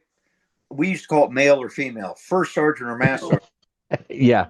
And they go, "Hey, which one you got to pick?" And I'm thinking, man, I would like to be a master gunnery sergeant because I knew a lot of badass master gunnery sergeants uh, later on. But Yeah. at the level, there was only one master sergeant at that level, and then later on, they ended up getting them at the division or at the regiment. Then later on, Hmm. ended up getting them at the. So it was a completely different time period, and I'm like, okay, eeny, meeny, miny, mo, just put F because I'm probably not going to get it, and I'll probably have a couple more times at this. Come to find out, they promoted me real quick, and I'm like, son of a bitch. So I said, okay, if I'm going to go somewhere, I want to go somewhere where they got boats and infantry shit. So it was Hmm. a conflict because my company gunny was a badass guy named. He was from Palau, a little island in the middle of the Pacific, Right. and so I told him, "Hey, I'm going to go on some of these raids too." And he looked at me like, you got a dick coming out of your head, buddy?" Well, what the heck? I'm gunny. You're not going to go there. I go, "Oh yeah, I got a lot of times on these boats, and I'm going to go on this son of it." So he kind of got pissed off at me, but I went on a lot of the raids with him or I, and Uh-huh. seen that stuff before because their previous first sergeant was such a weenie, and it proved well. But you know what happened, sir? As soon as I got on the MEU, uh, we never got any of the good ports. The Hmm. big ships went to places, and we would sit off the coast somewhere. Well, Right. one of my guys in the first port we went to was Hawaii, and one of my guys, they were so uptight about getting in trouble that if you even raised your voice with a civilian, you were probably going to, back in the day, you could get in a fight, no big deal. Now, Hmm. one of my guys got in trouble because he raised his voice to a civilian in Hawaii, and they said it was a limo incident. And I was like, well, I'm new here. I'll just go with the battalion commander and go with this thing. So then later on, they picked me. There was only 60 of us that went, and we got to climb up Mount Iwo Jima, or Hmm. in Iwo Jima, Mount Suribachi. So we went up Right. there. Okay. Well, there was a goddamn guy, and they flew us off the ship, and there was only a small group of us, and the ships continued to go on. They took a picture and then flew me back. Well, there was a goddamn dude that fell back on the hump as we were going up there, and I'm thinking, this is crazy. This is sacred ground. How do you fall back on a hump? So Yeah. I told the battalion commander, I go, sir, now that you asked, you got one of my guys in trouble for raising his voice in Hawaii, but this sorry son of a bitch fell back on a hump on pristine soil, and he looked at me like, "Shut the fuck up, Booker." So anyway, um, so the point is that we were never allowed to go on any of the good libo spots. So one time when we got off the coast of Somalia, they go, "Okay, we only need two ships here. We're going to send my ship down to the Seychelles Islands off the coast of Somalia there, and it's like one of those things of the Blue Lagoon look thing, everything. Oh, nice. Yeah. Oh yeah, it looks like an exotic island. Well, Yeah. it's an island too, apparently, and it was a day of celebration for the Muslim guys, so all the bars were shut. Well, they got in, Mm. they got with the goddamn the president of the country and said, "Hey, can you open these bars for these dudes?" And so he said yes. And I was there as a first sergeant, and I saw this guy named female lady was going, "Oh, it's a very nice club, very nice club. It's very," and I walked in. It was all homos and guys smoking dope and stuff, and I was like, "This is some nasty shit." And I'm like, I talked to her. I go, "This is bullshit, and you're going to charge my guys $15 to get in here?" And I got in an argument with her. Well, come to find out, she was who she said she was, is the right hand man to the president of the country. So they were like, "Booker, shut up." So anyway, I got in a fight there. There was this dude, this SF, or I mean SF. There was a guy that was he was a first class. He was getting ready to retire. He's an alcoholic. They knew he was an alcoholic, and his brother was supposed to go on ship with him. His brother got his orders canked. So this guy, I didn't know it, comes up and bops me in my nose for saying something to this lady. Oh, he was defending her honor. And my nose went, and I was wearing a white shirt that I just gotten from Hawaii, and it was blood everywhere. Yeah. So I used to have this thing. I would say, just hit them in the throat, because they can't breathe. If they can't breathe, they can't fight. And I used to say that a lot. Well, somehow or another, I hit the guy in the throat and he went down. And now all the recon guys were on that float, and my guys were in this massive brawl. And oh God. Hear the sirens coming, boop, boop, those European boop, boop, boop. So I'm like, son of a bitch. So, hey, if you got to the ship, you're okay. You know what? If you get caught out on town, then you're bad. So we started going by. Well, one of my guys, Sam's, he ended up being a CW, a chief warrant officer. He stole a bus, and we pulled this bus up, and we all got in it. Went back, and my shirt was all bloody. So they went in and got me a new shirt. I got back on the thing. And I'm like, woohoo, we're good now, buddy. Come to find, I'm going somewhere with this. Come to find out. No, you're good. Come to find out, I'm sitting in the chief's mess as a first sergeant, and I'm watching this go on, and they start holding a board of inquiry. And I'm like, well, what's going on? What's going on with this guy? Somebody's getting in trouble. They were talking about me. And the chief of the what's going on? So what did Booker do? What did I was like, whoa, whoa, whoa. And my guys were going, yeah, we beat the hell out of those guys. We beat the hell out of them. And I was like, yeah, that's pretty cool. Well, then they brought that goddamn guy in there, says, oh, I wasn't drinking. No, you were drunk, buddy, and you hit me. Well, they tried to say that I was the senior man on the ground. So I'm at fault. And I went, are you shitting me?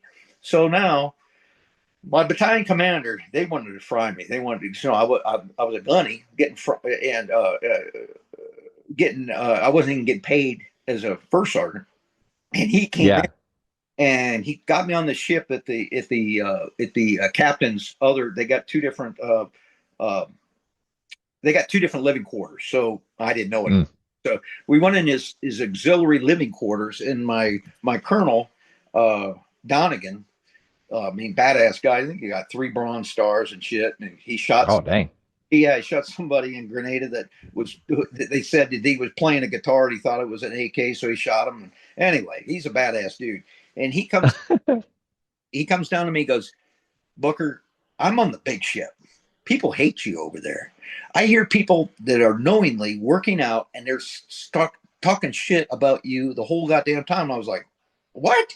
He goes, yeah, there's a bunch of weenies. Your goddamn first sergeant and sergeant major friends are very political, and they're MFing you son of a bitch. And he goes, I'm going to let you slide. It was a pretty good fight, and you won. and he says, just don't do it again. And I realized, damn, man, why did I go from badasses doing all this crazy shit, and now I'm in with a bunch of guys that are MFing me on another ship? And I hated it.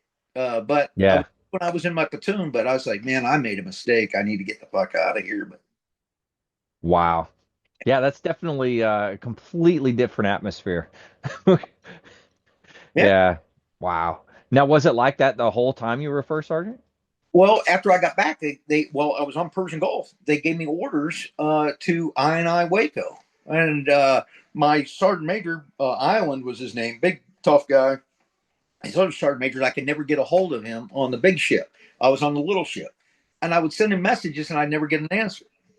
All of a sudden, he gets on the phone and says, "Get Booker over here." So I got on this bird, didn't have any idea what I was getting in trouble for or what. I got on the big ship, and these three sergeant majors, there was three of them in there, said, "What the hell are you doing calling the monitor?" I'm like, and I lost it. I said, "Sergeant Major, I can't get a hold of you. Why in the fuck? How would I get a hold of the monitors and get myself orders?" And they go, "Well, you got orders to Waco, Texas." I go, "Well, please get me out of it. I want to stay here as a grunt my whole damn time, and I'll retire here." And they go, Yeah. "We can't do that." And I'm like, "Well, what the hell? What are you bitching me about?" So immediately after I got back, I got I Waco because my previous deployments added up. And back then, 2 deployments and you were out. So I had 2 deployments, and they said, "All right, you're going to I Waco." Wow. Yeah. So what was now you're going from an infantry, Force Recon infantry. Now you're going to the I. Now that's a completely different world. What now? And you were going as the first sergeant of the I, correct? Yeah. Yeah. Okay. So tell me about that. What was that like? Well, Waco is a great place, but it was it was called an ordnance maintenance company. So I'm underneath MLG. So they got a bunch of warrant officers, a bunch of guys that fix stuff, cannons, and all this stuff. And I come in there and I couldn't find the CO. I'm checking in, got my alphas on, and I'm walking in there, and they go, "We haven't seen the CO in like 2 weeks." And I'm like, "What the fuck is this?" And he had a Bible laid out on his desk, and I'm like, "Oh God." And then I heard this chief warrant officer come here, Booker. Let me come talk to you. Hey, just sit down. I go, "Sir, I need to check in with the CO." And I was pretty rigid at that time. I'm like, "Hey, dude, I don't work for you. And I wasn't causing problems. I just want to do it the right way." He goes, "Hey, just sit down." And I go, "No, I need to find the CO." "Well, we haven't seen him in a while. He sometimes he takes leave and go places." And I'm like, "Son of a bitch." So next thing I know, I've got to walk into the first sergeant's office, and there's cockroaches all over this ledge where the windows come down. I see the guy that's raising the flag. He's wearing cowboy boots, and yeah, and there's cockroaches here. And here comes the first sergeant's there. He's wearing he's a big, tall guy, white as white, and he comes in and immediately says, "Yeah, I'm half Indian, I'm this and that," and he's taking off his goddamn overalls because he's got his civilian clothes underneath. He goes, "That way I can get on quick on Libo." And I'm thinking, what in the fuck am I doing? So I immediately said, "Fuck it, I'm going to go for a run." I went down. I said, "Hey," I told this sergeant, I go, "Hey, what's your PFT route?"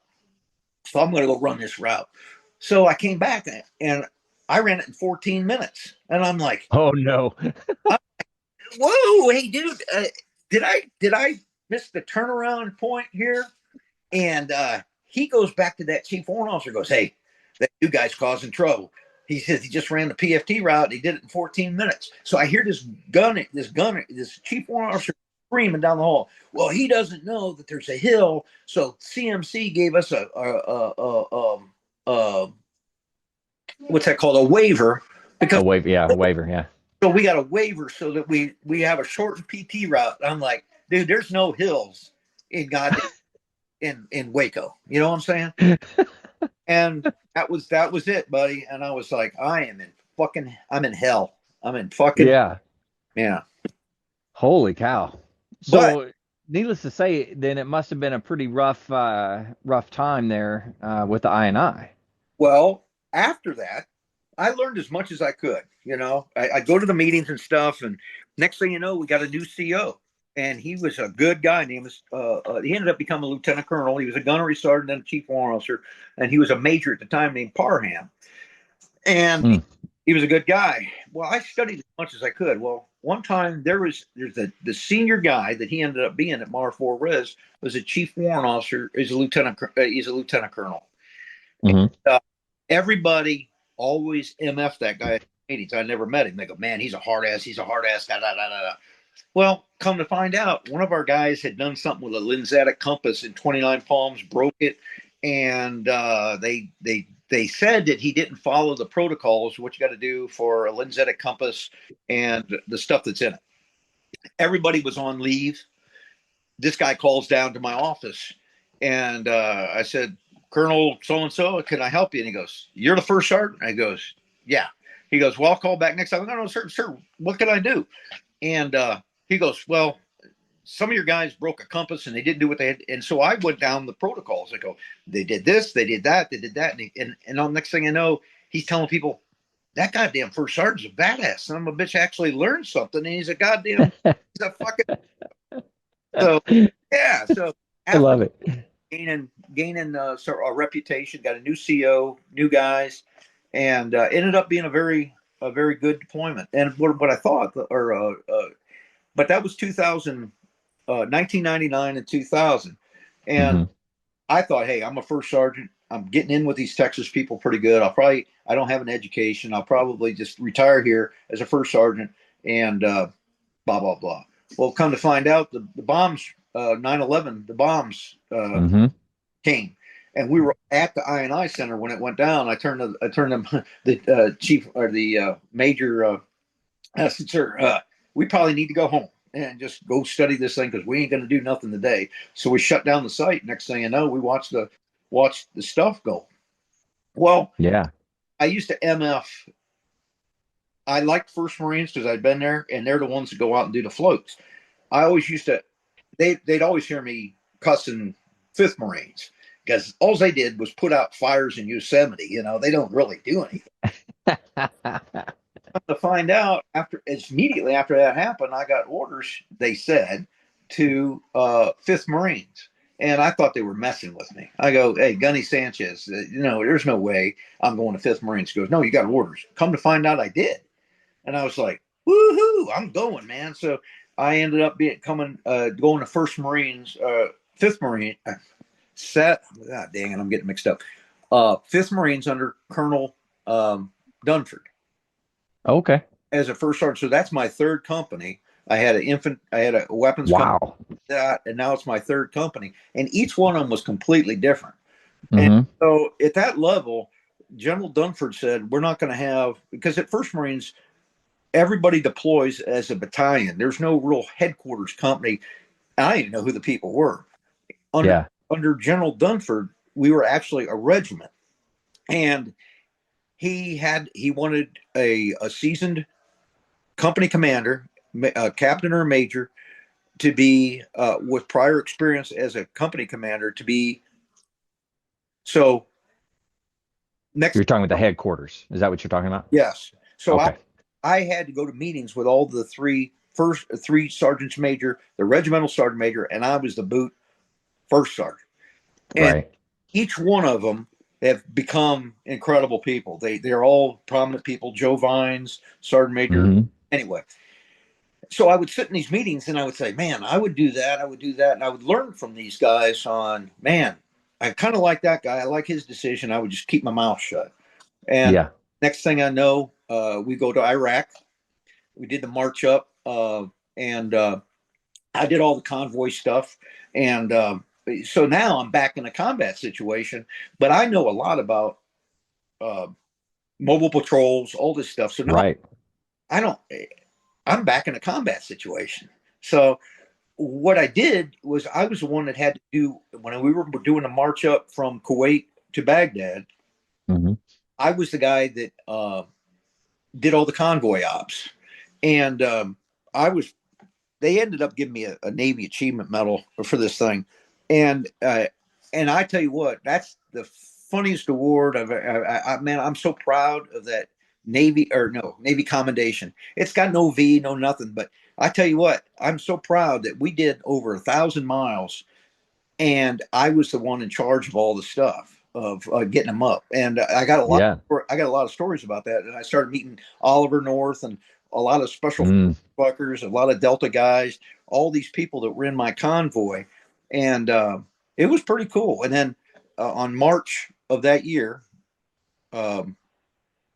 he promoted me to sergeant major, and I was so senior that I didn't have to wait. So immediately he promoted me to sergeant major and flew me back, and I became the sergeant major of 2-4. Oh, wow. Okay. Yeah. Wow. That's pretty awesome. Well, it's pretty cool, man, because, I was in charge of these convoys, and we'd rally up, and everybody had a thing to do. You didn't get somebody else's business. And I knew exactly, I was under General Mattis, and I knew what his orders were. Like, for example, you're not supposed to have cots, you're not supposed to have this and that, you're not supposed to aluminum chairs. Well, we got a bunch of these counter intel guys that got into our battalion, and next thing I know, they're got cots and stuff and all this neat shit, yeah. And I went over to him straight up. I go, "Hey, sir, who's the senior guy? Hey, you can talk to all of us." And I go, "Well, sir, you can't have this shit." And he goes, "The fuck are you talking about, First Sergeant?" And I'm like, "Well, you can't have this shit." And I didn't have to go back and ask anybody else. I knew exactly what Mattis wanted. I knew exactly what Colonel Dunford wanted. And I said, "Dude, you can go talk to whoever you want, but you need to get rid of this shit. And if you go talk to somebody, you're probably going to get your ass." Well, sure enough, they did. And they got their ass. I was so proud of that. And the other thing was that that's when I met Oliver North for the first time. I was like, "Man, that's him." And he's a little shorter than I thought he'd be. But and then there was a bunch of these goddamn SEAL Team 6 guys. They called them the Silverbeards guys. And they didn't want to tell anybody. And I don't ask people who they're with, or unless I know, in case they start pulling out your fingernails, you don't want to, so I never ask anybody who they are. I don't give a shit unless I need to know. So we did this goddamn convoy, and a bunch of these Time reporter guys were in there. And one of them had a scarf on and his hat and all this shit. And I was like, oh my God. So I lined up the convoy, and the SEAL Team 6 guys were at the back. I go, "Hey, you're going to be here." Da, da, da. They had no problem with that. And they respected my decisions and did it. And then next thing I know, we get off, and next thing you know, the Time reporters would peel off somewhere because they wanted to go get a story. And I said, "Hey, dude, next time you peel off like that, you're on your own. And I don't have time for your shit." Next thing you know, we're getting ready to go to Baghdad, and they wanted to get to the next battalion that was going to hit Baghdad. So they jumped off with 7th Marines or something like that. And fuck you.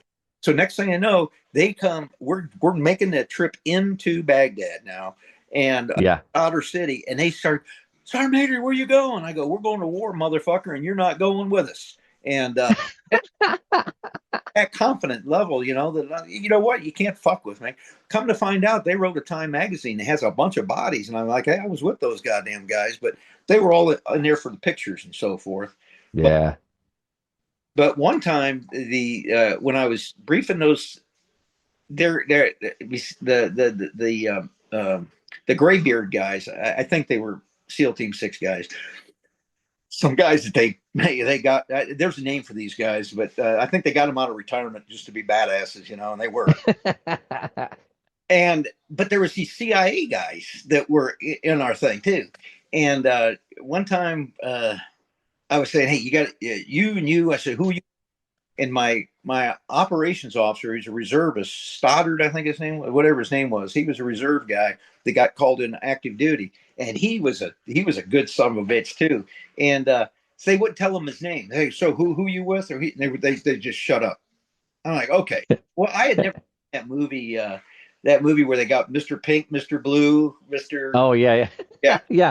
So he goes, "Okay, Mr. Blue, Mr. Blue, this, then you're going to do this, you're going to do that." It was so hilarious because these guys had never been taught like that shit.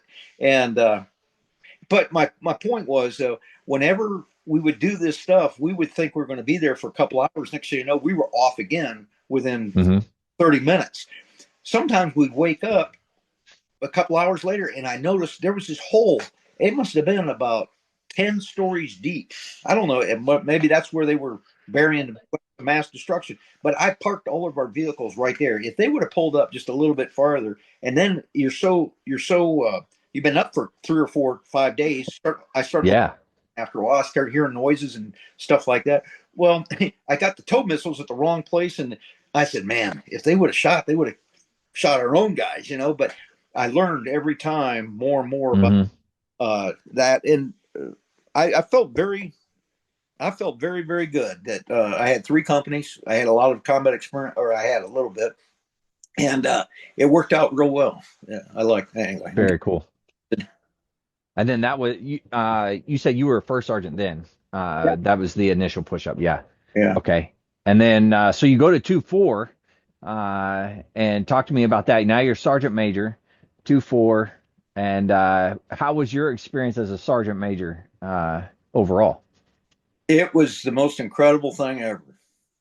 Okay. What happened is immediately after they promoted me, General Dunford, he's a colonel. He says, "Hey, there's a unit. When we came over here, we had 1-5, 2-5, and 3-5 all together. Mhm. Well, the unit that was supposed to come in before that deployment was supposed to be 2-4. Two Mhm. had gotten in so much trouble in Okinawa, Oh and no. they kept them there. Well, come to find out, you know who was the battalion commander of 3-5, who was supposed to relieve 2-4, was General Mundy's son. Oh really? And General Mundy has two sons. One's dark haired, and the other one looks just like his daddy. Got that big square jaw. Hmm. So he kept him, and I was like, "Oh, this is kind of cool. You're keeping the commandant's son on board." Well, when he promoted me, he goes, "Look, there's this unit called 2-4. They were supposed to be with us. We held them in place. They've been there for 10 or 12 months, and the battalion leadership is fucked up. And we just got down, relieved the battalion commander. His name was Captain. I can't remember Colonel. He was the same guy when I got promoted on the drill field. Was my company commander. Oh no kidding. So he promoted me to staff sergeant. Now Uh-huh. he is held back as battalion commander and relieved of 2-4. And we called him the general at one time as a lieutenant. They called him the little general because he looked like he was going to be a general someday. Naval, Yeah. this kind of shit. Well, they relieved him, Mm. and he was doing some jacked up shit, which I couldn't believe because he was such a straight arrow before, but he was doing jacked up shit. So I went there. Next thing I know,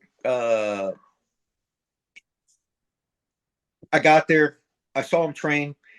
I reported back to General Dunford. I go, "Sir, this battalion is not up. They got 5 different companies that are all very good, but there's nobody at the higher level pulling them all together." So I was Hmm. General Kennedy, Colonel Kennedy, Lieutenant Colonel, Hmm. who was a part of General um, uh, uh, future fires officer. He was in the SG3 of General Mattis's thing. So him and I both Okay. met each other. We're in Iraq, and we both flew over and got the battalion at the same time. Gotcha. We trained hard. I think we got there in June. I was a sergeant major in June or July. 10 months later, we were deployed back to Iraq. We thought we Hmm. were there for weapons, for stabilization operations. Nobody had been killed. No Marine had been killed there for 10 months. Da da da da. We thought the Army was jacked up. We're going to go there and everything's going to be fine. And come to find out, as you know, Ramadi Hmm. was not a good deal in 2-4. Yeah. So I was, again, I wasn't a smart guy, but I was pretty good shape. So when we would hump somewhere, we would be humping over all these mountains in Hmm. Camp Pendleton, and I would jump to another company and hump with them. And we were like billy goats, we were some hump son of a guns, I tell you what. And anyway, it was very, very rewarding. And then you did deploy with 2-4. Yeah. Well, we were at, I think we only had 300 people in that battalion in October. Hmm. We deployed with 900 that got Oh there wow. last 3 or 4 months. They were brand spanking new. We thought we were going to go there for stabilization operation. So I spent a lot of time. Hey, are you a wiring expert? Are you this guy? Do you have a history in hydraulics or something? Because we thought Right. teach them. Well, come to find out, we got there and we replaced a unit that was that we 82nd Airborne was in charge, and they had a group Hmm. that were Tampa or Miami cops that were in our area, and we started getting resistance right away. Like all the sheiks and stuff said, "Oh, we do this, we do that," and they were we were like, "What the heck?" something didn't feel right. Well, come to find out, Mhm. guys, they were in prostitution, gun running, and drugs. The cops. What? Yeah, yeah. The reason they didn't have any deaths is because they were in cahoots with all the goddamn the Saudis. Mm, Oh yeah. wow. And when they found out that we weren't going to play their program on April 6th, 7th, and 8th, the whole battalion was in a gunfight. We lost 12 guys that day, and we got all their bodies back, laid them out, and I went in and verified who they were, unzipped the bags because I said, Mhm. guys did. Um, I don't want to be with the guys when I get them out of here. Hey, what was that guy? What was that? So I inspected all the bodies, inspected who they were, loaded them up on a Humvee. Didn't want to get somebody's ass in somebody else's face. Put them in body bags and took them away. We ended up having 200 out of 1,000 men. We had 255 Purple Hearts and Wow. 35 killed, and it was a pretty intense deal. And at the time, I was carrying an M16 or M14 with a 10 power Leopold scope because we were under the Army's Big Red One, and we were the Mhm. infantry battalion in Ramadi in 2004, from May until August, and uh, the come to find out, I went to ended up being a recurring thing that all the people that I met previously in my schools and so forth ended up being people that I ended up knowing. For example, the Army guy, the command sergeant major there was Riling. I went to Pathfinder school with that guy, and he was like, No kidding. "You were in third platoon, I was in first platoon." I'm like, "How in the hell does this guy know this shit?" So at the time, I don't want to be one of them guys. And there's a lot of sergeant majors and first sergeants. They train with one thing, and then when they get there, they get all this stuff, and they want to look gear queer. You know what I'm saying? I didn't want to, but the colonel, the Big Red One colonel, who we were fighting under, Mhm. body, said, "Hey, I've got these sniper rifles. I heard you were a sniper. Do you want one of these things?" Well, it was the gun in sniper school that I said the Marine Corps needed to go to. Instead of having an M16 for the backup for the sniper, they've got a 2-man team. We need to have the M14s, which the Army with the Marine Corps is getting rid of. Their shooting team used to have M14s. Right. I said, if they're going to go with that and they're going to shoot 5.56, we need to get those rifles, which are already paid for, and put them in a sniper team. So therefore, they have a compatible weapon, the M14, the M40, and the same rifle with the same caliber, the M14. And I was like, man, Yeah. this is what I said I wanted. And I said I wanted the Leopold scope because if you crush that thing and send it back to Leopold, you don't have to have a contract with the guy Nerdle Scopes. You just send it back, and if it's destroyed, don't replace it immediately. Oh, wow. So it made perfect sense. And now, Yeah. years later, is offering me that same rifle, and I'm like, God damn it! So my battalion commander, Colonel Kennedy, who ended up being General Kennedy, said, "You need to have that." And I go, "Sir, I don't want to be one of those gear queer guys." So he ended up taking it, and I ended up shooting a lot of people with that rifle. And what's really cool about it is that anytime did every damn deployment or every patrol I could, and all the time my guys would say, "Man, Booker was on top of that hilltop when we were patrolling around and look up, and there's Booker." I looked, and it made me feel good, man, that Yeah. I was there for him. And one time, I shot a lot of guys with that thing, and but I tell you what, that unit was so incredible. They killed so many goddamn people, and anyway, Wow. And that was all in Ramadi, you said, right? oh yeah, yeah, Yeah. Wow. Yeah, that was a rough place. There's oh all kinds of crazy stuff that happened there. oh yeah, yeah. Wow. Well, so you spend your time at 2-4, and where else did you end up going? Well, after that, 2-4. Did we get cut off? No, can you hear me now? Yeah, yeah, got it. After 2-4, I went to. They sent General, okay, not General, Sergeant Major Kent was a Sergeant Major, Hmm. and he really liked me. And he was my MEF Sergeant Major for a while. And that son of a bitch was always on the 50 cal, always up there. I'm like, God damn, where's the Sergeant Major at? Him and Conway are coming. Where's he at? Come out. They go, hey, he's up there. He's on the 50 cal. I'm like, well, I like this guy. And and we hit it off. And so they wanted me General or Sergeant Major before him, whatever his name was, said Booker needs to get out of 2-4. And I was like, well, why is he saying that? Does he think I'm jacked up, or we've had the highest, we were we had more people killed there than any other infantry battalion. So does he think I'm jacked up, or what's going on? So he said Booker has to go somewhere.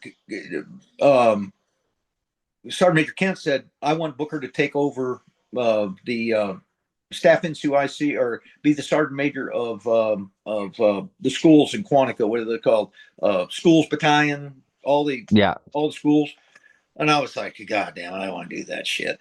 And good for your career, good for your career. Well, Estrada kept saying no, and the monitor kept going, no, that's a colonel's billet.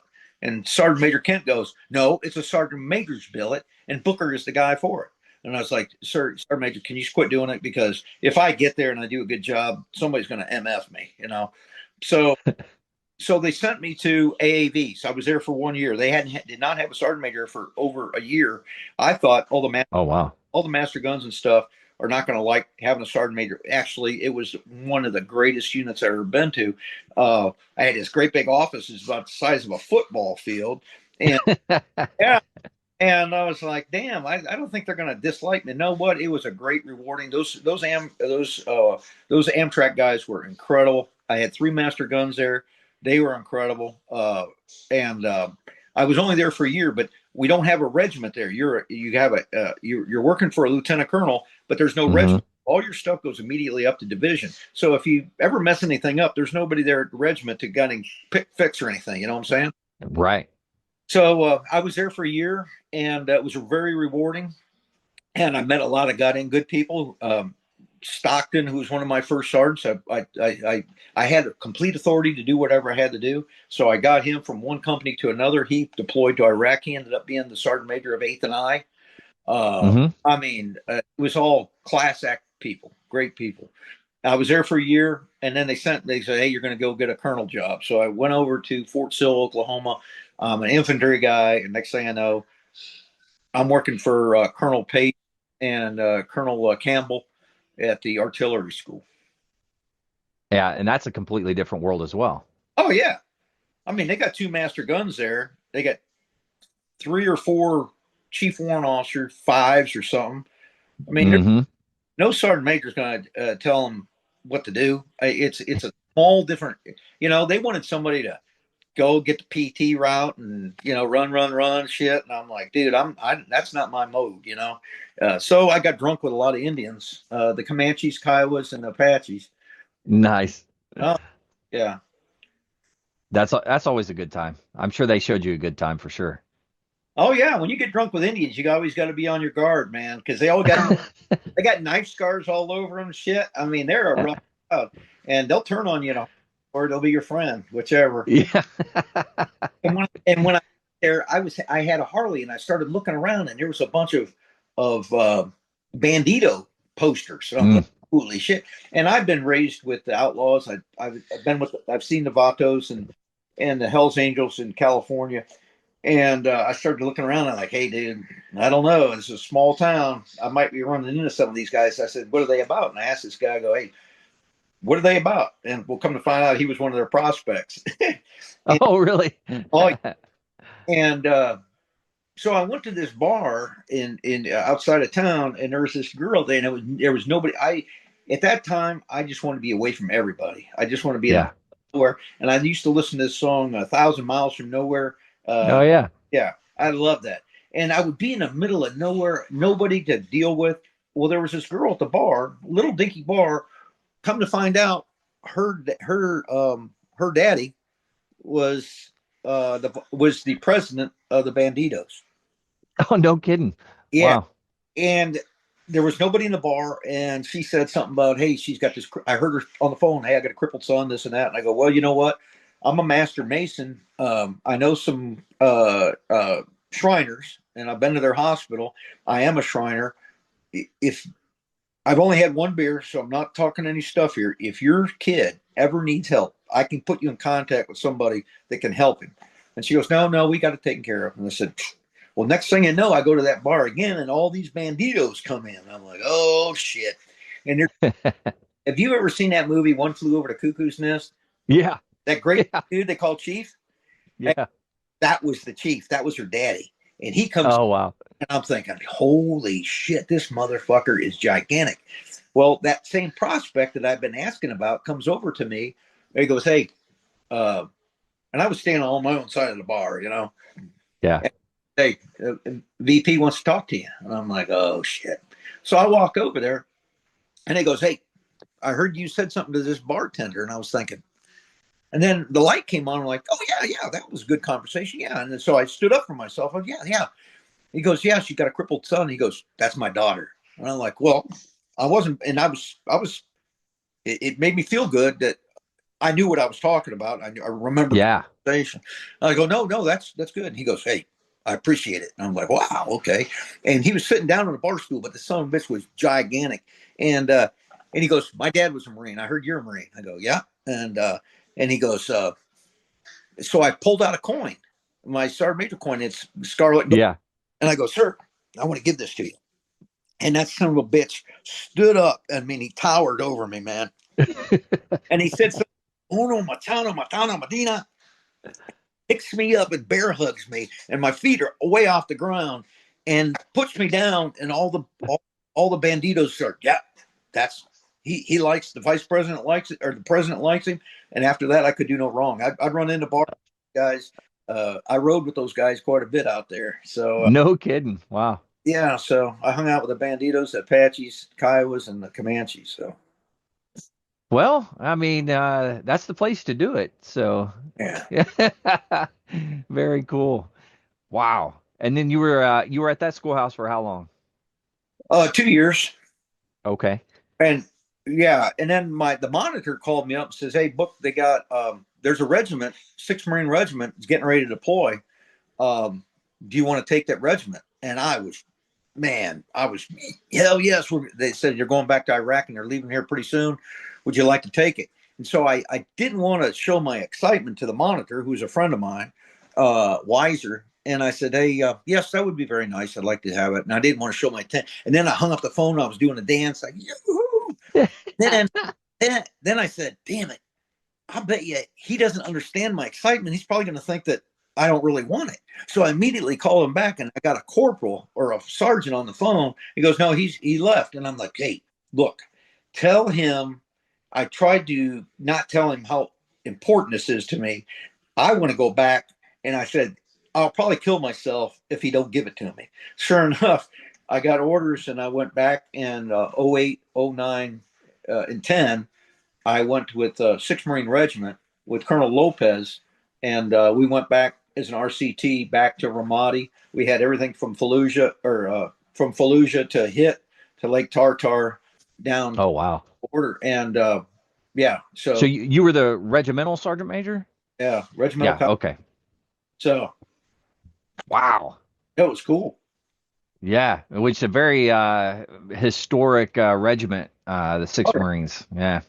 Well, 5th Marines as well, back to Bella Wood and, that time frame. But so how did you enjoy your time there with 6th Marines?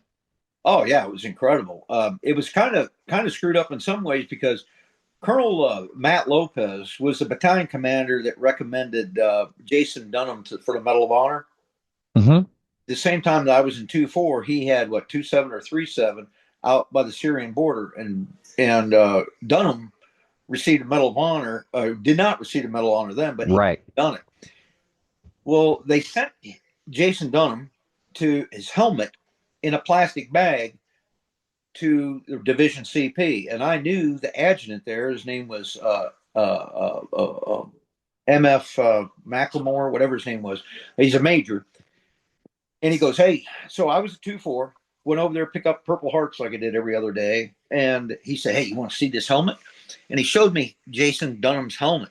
And what it was is, remember back in the day when they used to take garnish and they would weave it in and out of the garnish things, and it's like little strips of fabric, you know? Yeah. Mm-hmm. That helmet turned into that material. I mean, it was a regular helmet. The only thing you could see was the earpiece that was still there. The rest of it was played out like garnish. Just, Back in the old. wow.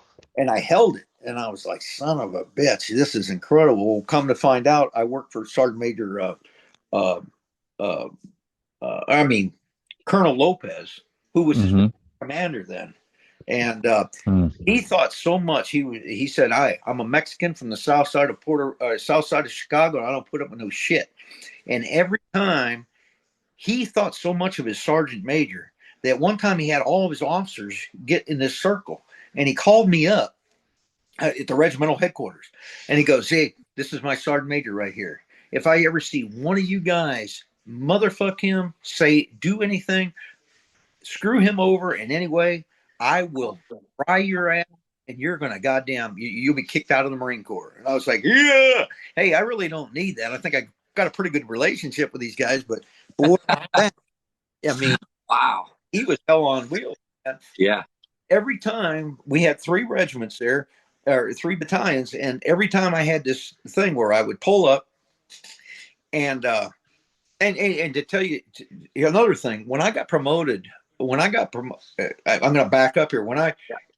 2002, when I got promoted to first sergeant, or I was a first sergeant, I was going to 5th Marine Regiment, right? Mm-hmm. Working for Colonel Dunford. I left my family back in Waco. So I thought I was going to retire of Waco. I left there, and for 12 years, I was a geographical bachelor. My family stayed in Waco. Yeah. No kidding. Oh, I lived in barracks wherever I had to go. I was always going somewhere a year and a half, 2 years later, always deployed. So my wife had 4 girls, and they stayed in the same school district. And I was a geographical bachelor for 13 years. And that's amazing. So at that time, we are getting ready to go back as an RCT in 2009 under the Obama administration. And I had this routine, and I live by myself. So I come back, and I had this routine where I go up this ladder well, and it all conveyed, because all your battalions are H, I, and L streets. Mm-hmm. And the colonel had heard about my routine, and some of the battalion commanders said, hey, I see Booker this, I see Booker do that. Where does he go? And he goes, I want to do that routine with you. And I'm like, sir, no, you don't want to. It's 5 o'clock, 6 o'clock, 7 o'clock. And then I come back and get a meeting with him. I've already done my rounds. I go, you don't see the crap that I'm seeing. He goes, no, I want to do it. So he follows me around, and it's pretty cool, because there's General Christmas's son and General, they all became general officers, and 10 colonels back then. And I would just pop in here. So anyway, there was his CWO something was in the middle, didn't have his cover on, and I don't care about that shit. And he's carrying a coffee cup, but I didn't know who he was. He was walking down this thing, and it wasn't light out yet. Mm-hmm. Lopez was behind me. I'm just off the cuff. Hey, double dog, get that cover. Keep going. Put up, cuff the coffee cup and put your cover on. And the guy looked at me and said, hey, fuck you. And I'm like, oh no. Lopez pulled out past me and just ripped this guy apart. I'm like, oh, because he liked his sergeant major so much that, I mean, I didn't want to get in a confrontation with anybody, because he would annihilate him. Bad. Yeah. Wow. It was pretty bad, because anyway. Well, I mean, that's good for you that he respected you that much. I mean, that's incredible. Oh yeah, we had a great reputation. It was a great tour, but Yeah. the problem with that is he had a Purple Heart, Silver Star guy, been a lot of stuff, and people thought he was going to be a general grade officer, and now he's going back for another deployment. Well, the problem was that a lot of the battalion commanders probably wanted to get in a circle and talk about tactics, like the old days at the regiments. Right. We didn't have time like that because each one of these battalions was going out by itself. And at the time, each regiment would have like 200 med cases, NJPs, regimental officers, or court martials, and they would hand it off to another regiment and they would go over to deploy. So you're Right. dealing with, you don't even know their chain of command. You have to adcept these guys. You got to do this. And they would continue to get their overflow and just keep compounding it to another regiment. We had, I think, about 500 people that were dropped to us from, Wow. let's see, so it had to be 9th Marines, I guess, at the time. So we got all these people. And he goes, you know what we're going to do is we are going to be the only regiment that got all the ad cases all done, and we're not going to drop anybody back to the next regiment. And I'm like, well, hell, that ain't gonna. Well, sure enough, we did it. We had one. No kidding. We only had one person that we had to drop back to another, and I thought it was incredible. But I think that if you ever talk to our battalion commanders and sergeant major, I think they would have liked to had us talk more tactical stuff. But that was his thing. He goes, I am not going to burden another regiment with all this crap. And we got rid of everybody. Wow. Yeah. That's incredible. Yeah. 500 Marines that you had to go through all their packages, NJPs, separations. That's incredible. That's a lot of work. Oh, and you know what's crazy too is he was so smart that he figured out stuff that I would have never thought about. And we started developing these routing process. He goes, well, if you're an ADCEP, you got to go this, and you got to do this, you got to do that. And there's this ping pong thing they do. Yeah. Well, he went back to all these guys saying, your program is jacked up. There's no way it's ever going to work. And he told General Tryon that. I don't think Tryon ever appreciated it, And but we would stand there, hey, sign this, take it to this office. I mean, because So basically hand walk the Marine and the package through to make sure it gets done. Yeah, and there's so many different places. What you got to do the court martial, you got to do ADCEP, you got to do this. Does you got to go back to this? I mean, it was insane. And you know what's crazy too is, well, one of the bright stories is you ever see that guy Conley, who's the country music singer that sings rose-colored glasses? Conley, AJ. Oh yeah. AJ Conley, whatever his name is. Well, he's got that song "Rose-Colored Glasses." Well, and next thing you know, this kid comes up for regimental NJP, and he didn't have and he has all these tattoos, like 5.56 rounds and 7.62 rounds, and Right. A's on his arms, and he had a Purple Heart. Well, he was getting busted for smoking dope, and he was real close to getting out. And nobody told me who he was. His command wasn't there. And I was looking at him, and it was late in the day on a Friday, and they said, hey, something was messed up with his package. Hey, we'll do this thing Monday. So I pulled him in, and I go, hey, dude, you got 2 days. We're gonna NJP on or regimental office hours on Monday. The son of a bitch goes out in town and gets in a fight with somebody over a woman in a trailer park, and there was shotgun was involved and arrests. Oh no. And I was like, what the fuck? So I come in Monday. I go, what the fuck is going on? Then I realized his name. And I said, I didn't tell him this, but I realized who his daddy was. And I said, you know what, guy? You've got 14 days of leave, terminal leave. Nobody's going to remember you. Just go back to Kentucky or Tennessee, wherever the fuck you're from, and get the hell out of here, buddy.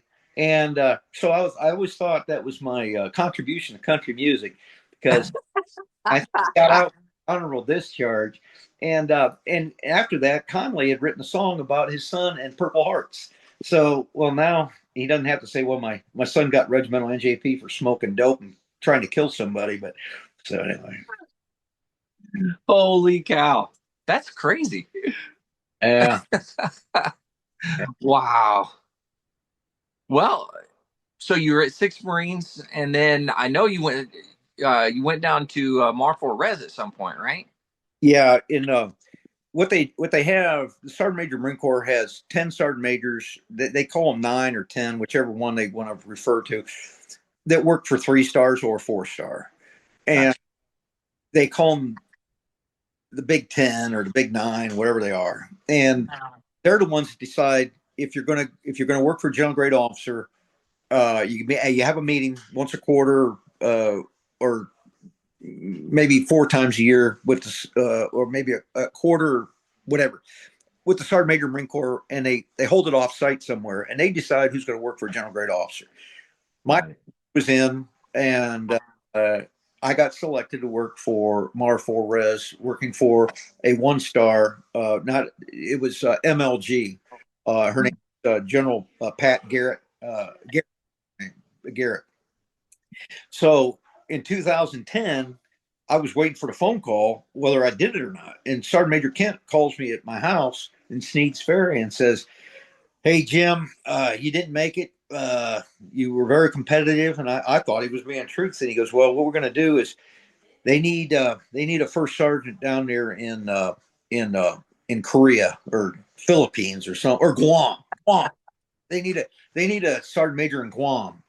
And I was standing in the middle of the road washing my car, and I'm like, "Okay, whatever you got to do." And then he breaks out laughing. "Nah, you're going to go work for this general at Mar4 Res." So,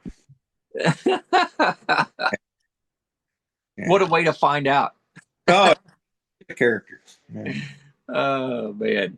So how was that whenever you got down there? Was that because that's a different beast working with the general officer too? Oh, it's completely different. Well, the guy that was there, if you can imagine this guy was he was a sergeant major, well ahead of me, 4 or 5 years. Um, I don't know what Oh, I think he might have been a cook or a motor T or something. But he comes to visit me, and I'm in the middle of this ad set package, and there's all kinds of stuff going on, and the building's crazy with stuff going on. And he comes up and sits on my couch, the guy who I'm replacing, because he happened to be there. And I noticed him in his Charlies. And I'm not a big ribbons guy, but he only had like a couple. And none of them had a theater award, either from Desert Storm, no theater award. He's been in 30 some years. Wow. How how does this happen? But I started asking him questions. I realized he had a lot more knowledge than I did about working for a general grade officer. I go, "Hey, you know what I'm really worried about is this protocol thing, because da da da da and all this." He goes, "Hey, you don't have to do that, buddy. You got a protocol officer." I'm like, "Ooh, that's pretty cool." So yeah, I didn't have to worry about that shit. There's somebody that does that shit for you. And I'm like, well. Yeah. So I met with him, and then I was driving in off of Lake Pontchartrain, and there's bridges about 2 miles long, and you can see um, uh, uh, the silhouette of New Orleans on the horizon. And I started thinking to myself, "Jim, this is jacked the fuck up. How are you going to survive in this city? I mean, what the hell are you going to do, man? I'm working for a general grade officer." And I said, "Man, if they would have told me just turn my truck away and retire, I would have done it." And I got there, and it was actually pretty rewarding. Yeah.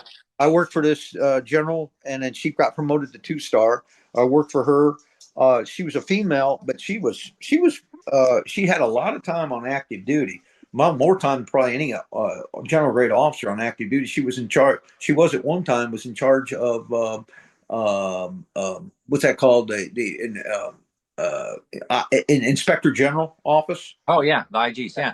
And she was good to go, and it was pretty impressive. But anyway, What was some of the I guess highlights or whatever from that tour? well, when I got there, people didn't know what the hell I was going to be. I mean, I'm replacing a guy that had no theater medals whatsoever. And I saw his office and thinking, what the hell what kind of crap is this? And one of them said to me, "Go, hey, your office, this office right here doesn't have any view. And it's in this old building at Mar 4 Res because after Katrina, the Navy said, we're going to move out of here. And so we only stay on places where the Navy stays. Well, Right. we don't own any buildings. So they goddamn, the city council heard that we were going to move out of and move up to somewhere. I think it was in Kansas City. Oh yeah, I remember that. Yeah. Yeah. So the Navy pulled out, and the goes, no, we're not. We're going to build you your own building on the other side of the river in Algiers Point. It's got state of the art, and you guys are staying. It was pretty cool. So I moved from that building to the other building, and so I was there during that transition. And at the time, but I had to do a lot of ceremonial stuff. But it was pretty cool. It was kind of like once again being with the Native Americans in Fort Sill. I spent a lot of time getting drunk with locals. And, yeah, because Well, eating some really good food, I can tell you that. well, see that everybody says that, but the only time I ate anything, I just saw this again when that suicide bomber, the dude did. Oh yeah. People. The only thing I ever ate, there was a Lucky Dog. I ate a Lucky Dog on Bourbon Street. That's the only food that I ever ate that was any good because I was getting drunk or listening to music, and There's and plenty of that. I would go down Bourbon Street or wherever you go on, and I lived on the lower Ninth Ward at that time, right where that's all black folks there and crazy people, and I was the only white guy with no tattoos and that whole and no body. And people were looking at me like, who the hell is this guy? And I would walk everywhere I went, and you could hear the gangsters whistling. They this whistle call, so they knew I was. But nobody ever messed with me. But I lived there, right on the Industrial Canal, where that barge broke through that flooded. Oh yeah. Forward. And one time, I had this little dinky TV. I hardly watched any TV, but I saw this thing. They had what's that guy's name? Spike Lee was doing an interview with somebody, and I saw the goddamn bridge that they were doing an interview from, and I looked out my door and I go, damn, that's the same bridge that I can see from the other side. Come to find out, Brad Pitt had built a bunch of houses there for those people. They were really eccentric looking houses. They made more power than they took off the grid. Oh wow. Yeah, so Huh. damn, that's on the same side of the tracks as Fats Domino's house. Fats Domino Yeah. had a house there, and that's all black folks there. And I would ride my Harley there, get a drink, and they never messed with me. And I had a good relationship with them. And then two times I walked over and got on Fats Domino's house because he didn't live there anymore. They extracted off the roof in Katrina, and I would sit on his porch and have beers, and so I nobody messed with me, but I was in the heart of badass shit. People get all the damn time. But then we moved over to Algiers, and I got an apartment over there. But no, I learned a lot there about international stuff and dealing with because anyway. I learned a lot there. Very nice. So looking back, and you retired from there, correct? No. Oh shoot, where'd you go then? Well, I worked for a 2-star, 1 and 2-star General Garrett, and then Sergeant Major of Mar 4 Res retired. His general was General Kelly, who they keep bringing up on all the political stuff about. He was the chief. Well, he retired or went away, and General Hummer came. Okay. We moved across there, and they selected me to work for General Hummer. So I was in charge of all Mar 4 Res, which is the largest organization in the Marine Corps. We got 100,000 people, and so I worked for him. And then General Campbell, General Dunford got selected to run Afghanistan, and so. In the joint community, they put out a letter for each one of the services to get equivalent rank of sergeant major, 2 packages per service to send up, and he will pick who he wants to be as his senior enlisted. And so General Dunford got to pick who he wanted. Is that what it was? Yeah.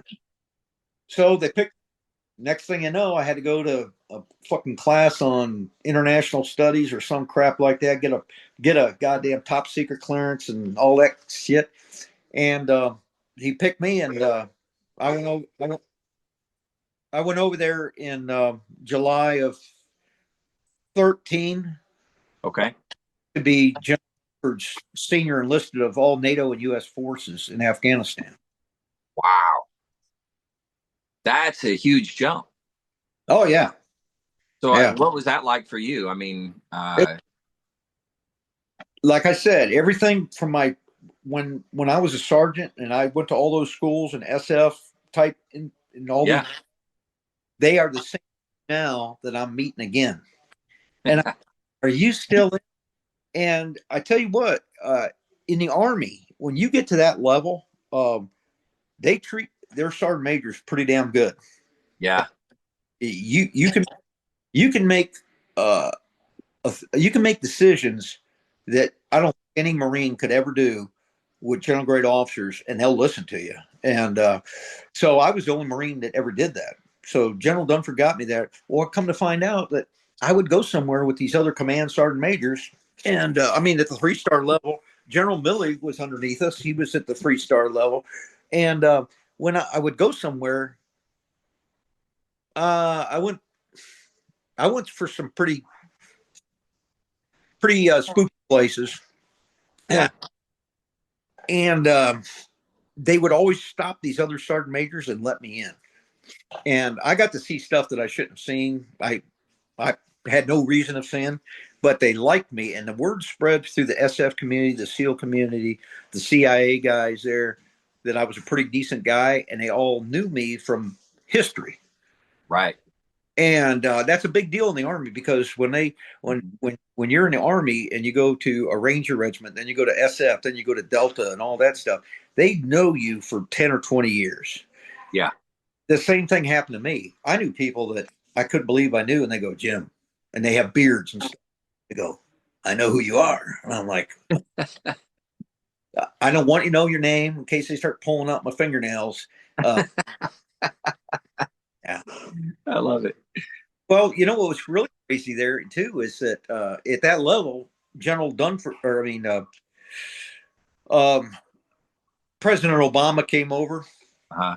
So I was in this meeting with him, and I spent a lot of time with Susan Rice, the National Security Advisor, and I've been in some crazy places with CIA guys and watched her react to strategic bombing raids, and I always watched her face like, I wonder if she's going to cringe when they bomb when they bomb this building or this terrorist, and she took it pretty well. Yeah. Huh. Wow. You got to see some really cool stuff, though. Meet some really neat people. Oh yeah, it's well, and then after that, General Dunford. General Dunford sent me back because he was receiving an award in New York City. So I came back. I went to New York City, and it was the NATO U.S. force, or NATO blah blah blah. Everybody that's anybody was in that goddamn room. I mean, General Powell was the guy in charge. Oh wow! Yeah. And he immediately came up to me and goes, "Hey, are you the sergeant major?" I go, "Yeah." And then he treated me so incredible. I mean, General Love was, all these incredible people. And he took me to this table, and it was one of the guys back in the Nixon administration or Ronald Reagan administration. I can't remember the guy's name. Scowcroft, I think his name was. Oh yeah, yeah. And there's all these people there wanting to talk to him, and General Powell said, "Excuse me, all," and introduced me straight to Scowcroft. And I was like, and he stood up and talked to me, and I'm like, son of a bitch. And then, I mean, so it was pretty cool. I made a little speech, and then I went back and I gave the award back to Dunford. And then at that time, the Commandant of the Marine Corps and Sergeant Major Barrett were there too. And they pulled me aside and they go, "Hey, we're pulling you and Dunford back." And I was like, "What?" So I told that to Dunford. I go, "Hey, Commandant of the Marine Corps was there, Amos," and he said, "He's pulling you back." And he goes, "Well, yeah." He just kind of blew it off. Come to find out, he was letting me know that he was going to become the Commandant of the Marine Corps. Oh, So Dunford left me. He came back to the Commandant of the Marine Corps, and so the next guy in charge was the number 2 guy in the Army. His name was General Campbell, and he came over as a 4-star, and he said, "Hey, do you want to spend 6 more months with me?" So I extended, and I was there for 18 months from oh wow.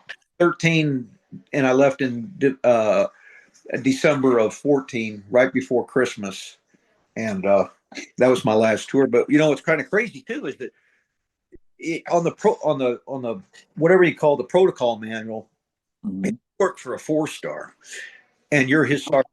Really, you're the equivalent of a 3-star. Well, there's only one other 3-star there, and well, except for General Milley, but he had his own aircraft. Was the second in command was a British 3-star.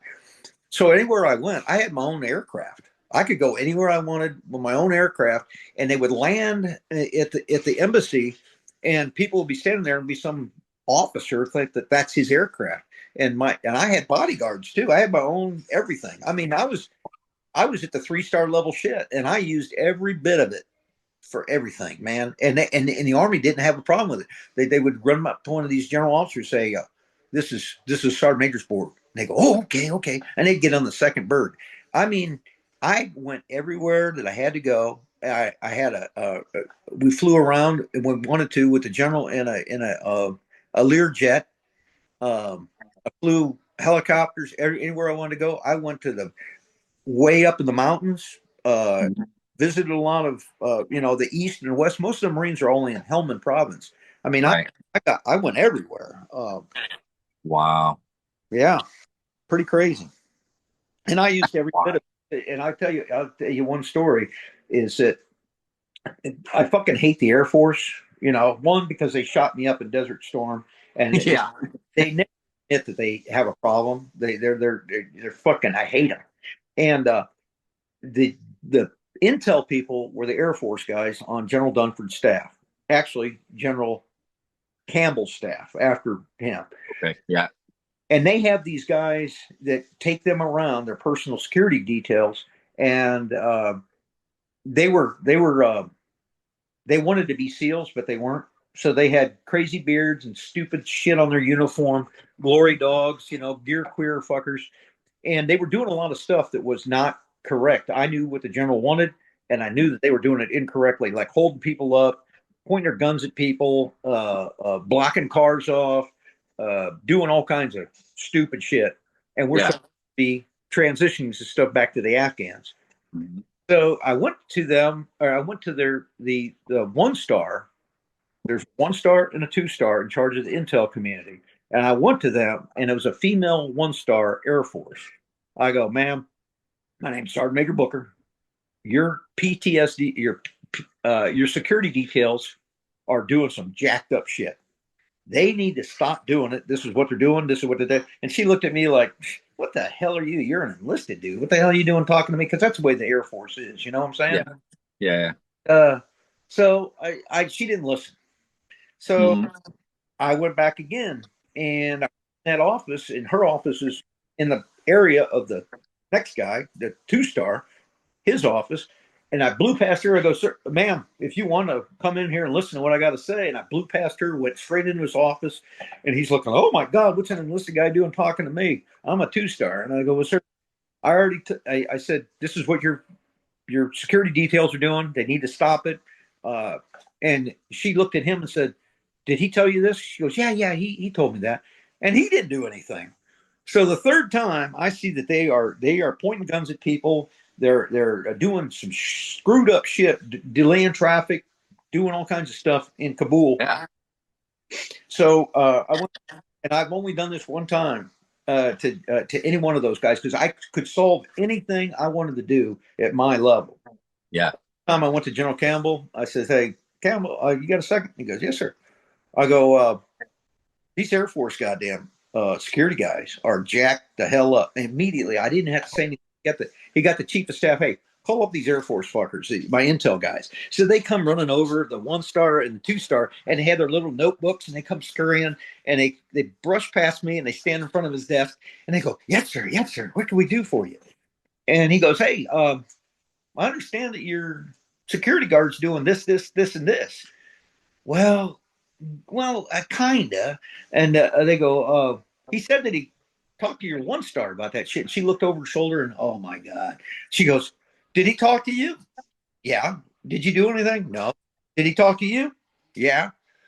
He goes, "Well, you got 24 hours before all of them can I'm kicking them all out of Afghanistan, all of them. Get all your people." And they started going, "Well, we can't do our job. We can't do our job with our security guys." And he goes, "I don't know a shit. What the hell, man? Booker told you to do it. He told you 2 times. I can't believe he told you 2 times." He goes, "Get them all out of here in 24 hours. And I don't care what the fuck." And they all got their haircuts and started doing stuff and started looking at me in 24 hours like I was going to do something like, "Oh, they're okay now." I said, "Nah, fuck you guys." And so that was one of the coolest stories I had of how when you work for a 4 star, they don't have time for dealing with stupid shit.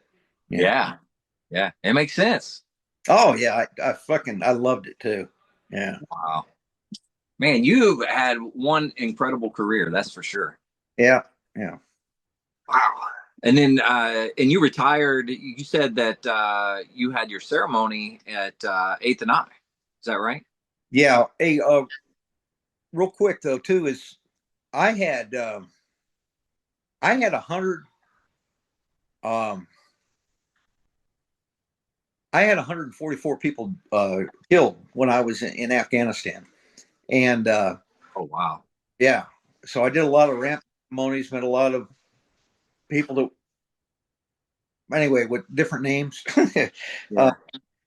It was it was pretty incredible deal. So anyway, they sent me back, and at that time, if you ever look on the Marine Corps Times, there's like 6 or 7 sergeant majors, and they all have their they're going to pick a new sergeant major in the Marine Corps. And everybody thought, well, Booker's probably going to get. And you know what's kind of funny is every time when I've taken a promotion picture, I've been deployed, and so I'm standing in front of a sandbag somewhere with like gutting desert, and everybody chucks and shit and getting all their picture taken. I've always Right.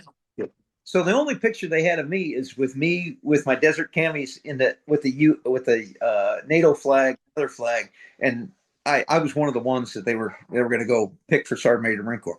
I didn't get it, and I'm glad I didn't. And but Well, I only got there's how many were 6, 7? How many did they look at? 7 on that time, I think. Yeah. But I was one of the 11 that Matt what's his name um, not Mattis, damn it, um, the previous sergeant major, Amos. Amos? Yeah, I think I'm the only guy that has been declined 2 times to be sergeant major Marine Corps. It's pretty. Really? Yeah, I loved it too because, uh, I mean, when you know what these guys talk about, they talk about, oh, should the Marines be sold alcohol at the PX or should guns at the PX? I'm like, fuck, can I listen to this shit? Yeah. Or should we do the rainbow flag? I'm glad I didn't. And but I went because they knew that I didn't have. I Some people thought that I didn't have a good relationship with the new sergeant major that he picked. So I went to his change of command in Washington D.C. It was very very cold that day. There's a lot of snow on the ground. Dunford calls me over to this auditorium where they're having this shindig for him. And when a general grade officer, especially commandant, calls somebody over, everybody's eyeballs is looking like, Yeah. And I have this picture. It's me and him in the back, and I'm standing at parade rest. And he goes, "Well, we're going to figure out how we going to do your retirement." I go, "No, sir. I got it all figured out. I'm going back to Texas. I'll do all my paperwork there." And he goes, "No, like I said, we're going to do a retirement ceremony." I'm like, he goes, "We can go down there. You can come up here, whatever you want to do." And I was like, son of a bitch. So I had to go back to Lejeune from Quantico and pick up my medical record, checking out. And there was a general grade officer there. I can't remember his name, Hispanic guy, 2 star. And I told him the story. He was standing the same line I was. I go, God damn. He just told me I got to do a goddamn retirement ceremony. And this general grade officer, I can't remember his name, says, "Well, Book, the retirement is not for you. it's like a funeral. It's for your family. And I'm like, well, that's pretty cool. So in May of 2015, yeah, my whole family got up there. My dad was still alive. He was a chief guy. So they did an all enlisted parade, and it was raining out. So they would postpone it, and they finally got a little bit of break in the weather. Dunford made a real quick one, said, hey, we're going to make our remarks inside. So we made our remarks in the hall there. Right. Yeah. And it was pretty impressive. My kids for 13 years, they never do what they did. They didn't know anything about it. Now they're standing at the commandant's house and doing, yeah. That is wild. That was pretty good. That's a good place to go out right there, especially for the family. Yeah, I mean, that's a 3-star level thing, nobody gets tired there. So Yeah. And the Marines there, fantastic marchers, and oh my God, it's incredible. Unbelievable. Yeah. Like the Friday evening parades and stuff like that are just insane. You're right. It was, and what's crazy too is that my drill instructor was there. My first platoon Force Recon guys were there. The chief, the principal chief of the Creek Indians, which I don't have any Indian blood on me. They adopted me. He was there, and he got honored. Like when they do the protocol thing, they announce every dignitary, and they said, "Hey, whatever his title is, chief of the Creek Nation." Da da da da. Boy, that he puffed his chest out like wow, and it was pretty cool. Yeah, that's awesome. Yeah. Well, thinking back over your whole entire career, I mean, an incredible career. What is something you would leave everybody with at the end of the podcast here? Maybe words of wisdom, maybe something like that. Just anything that you want to share. Well,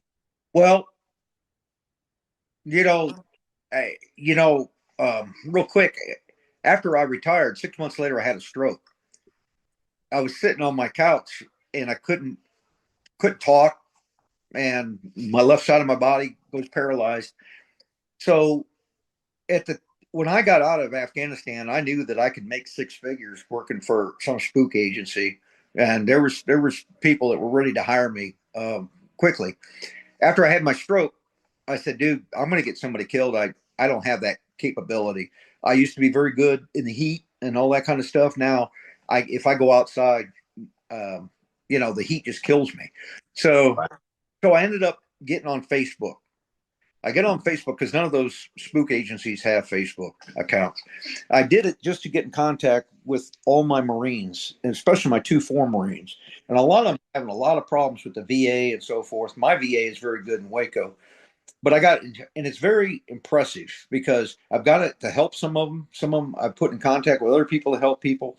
And what I've currently, I really like being with combat Marines. I really like trying to help them with the stuff they do. And what really pisses me off, the last thing is one way or another, I have not personally tried to get involved with stolen valor. But stolen valor really pisses me to fuck off, and I keep getting people go, hey, I know this guy did this, I know this guy did that. So off of my Facebook and I keep getting drawn into this stuff, and I've busted 2 people with my own BFW post. That one said he was a MARSOC Marine. No, he wasn't. Met a girl that she was in Task Force 160, the little birds that pull out the Delta Force and all them. She wasn't. It's too easy to catch these people, and they say it right in front of other people that you think would know it. But I'm really, I guess my point is, I'm there. I'm there. I try to help all my wounded guys or all my veterans. I've known a lot, and I have 44 months of combat time, so I know plenty of them. And it just the thing. I guess my new crusade is if somebody's doing stolen valor stuff, I knew I got so much respect for the people I've been in combat with, or people that it really pisses me to fuck off. That's not words of wisdom, but that drives me just to personally uh, call out these people, because I've been in combat with a lot of fucking people, lost a lot of legs, um, been killed, their gold star mothers and so forth, and it just to see these phony son of a bitches there. I mean, hell, you were in Ramadi too, man. Right. Yeah. I mean, Yeah. you cross that line from the division over to the other side. Mhm.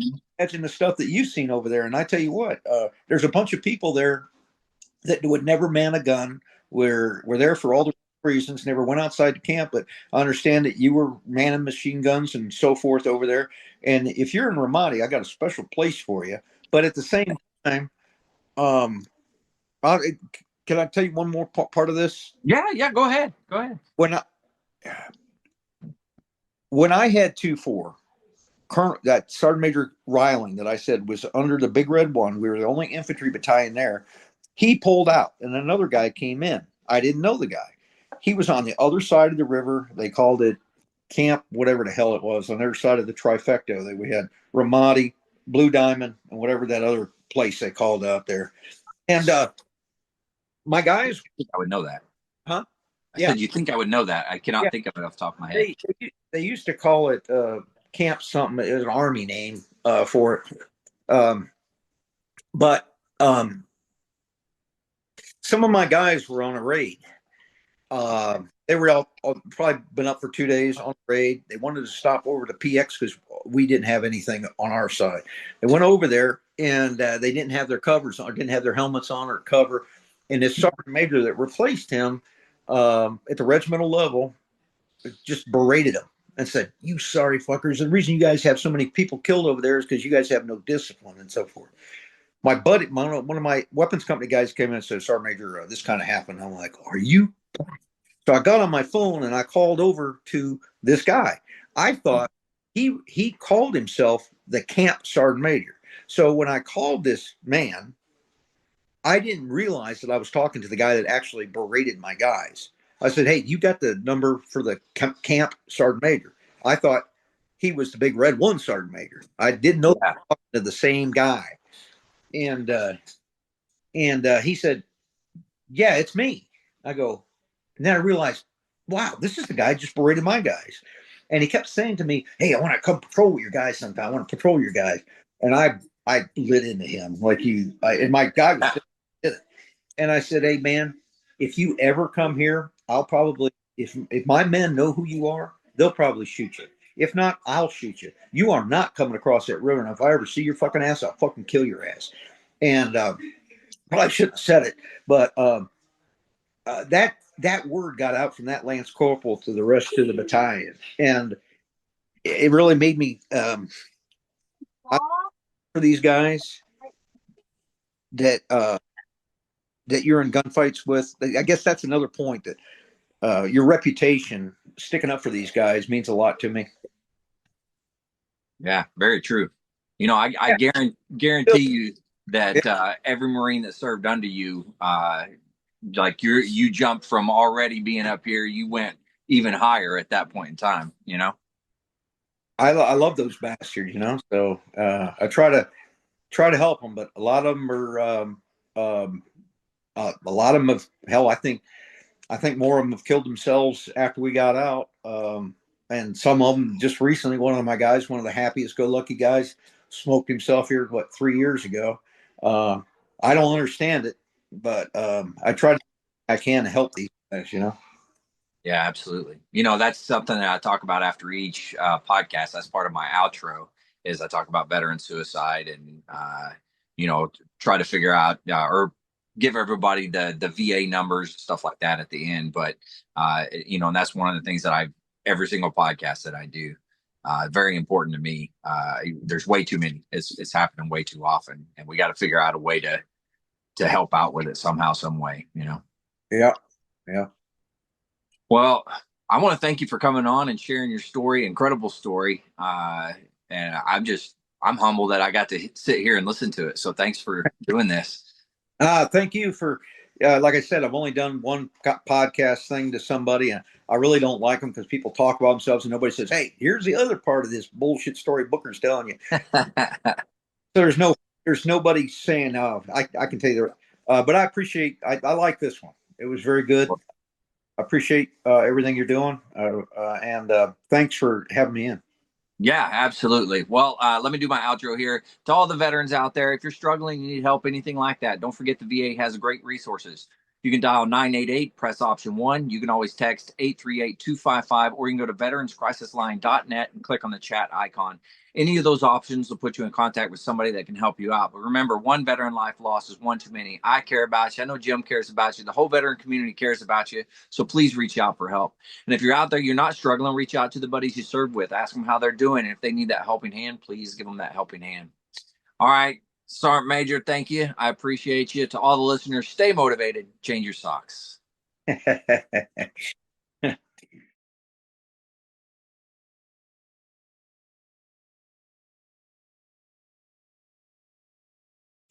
Government said they make a man out of me.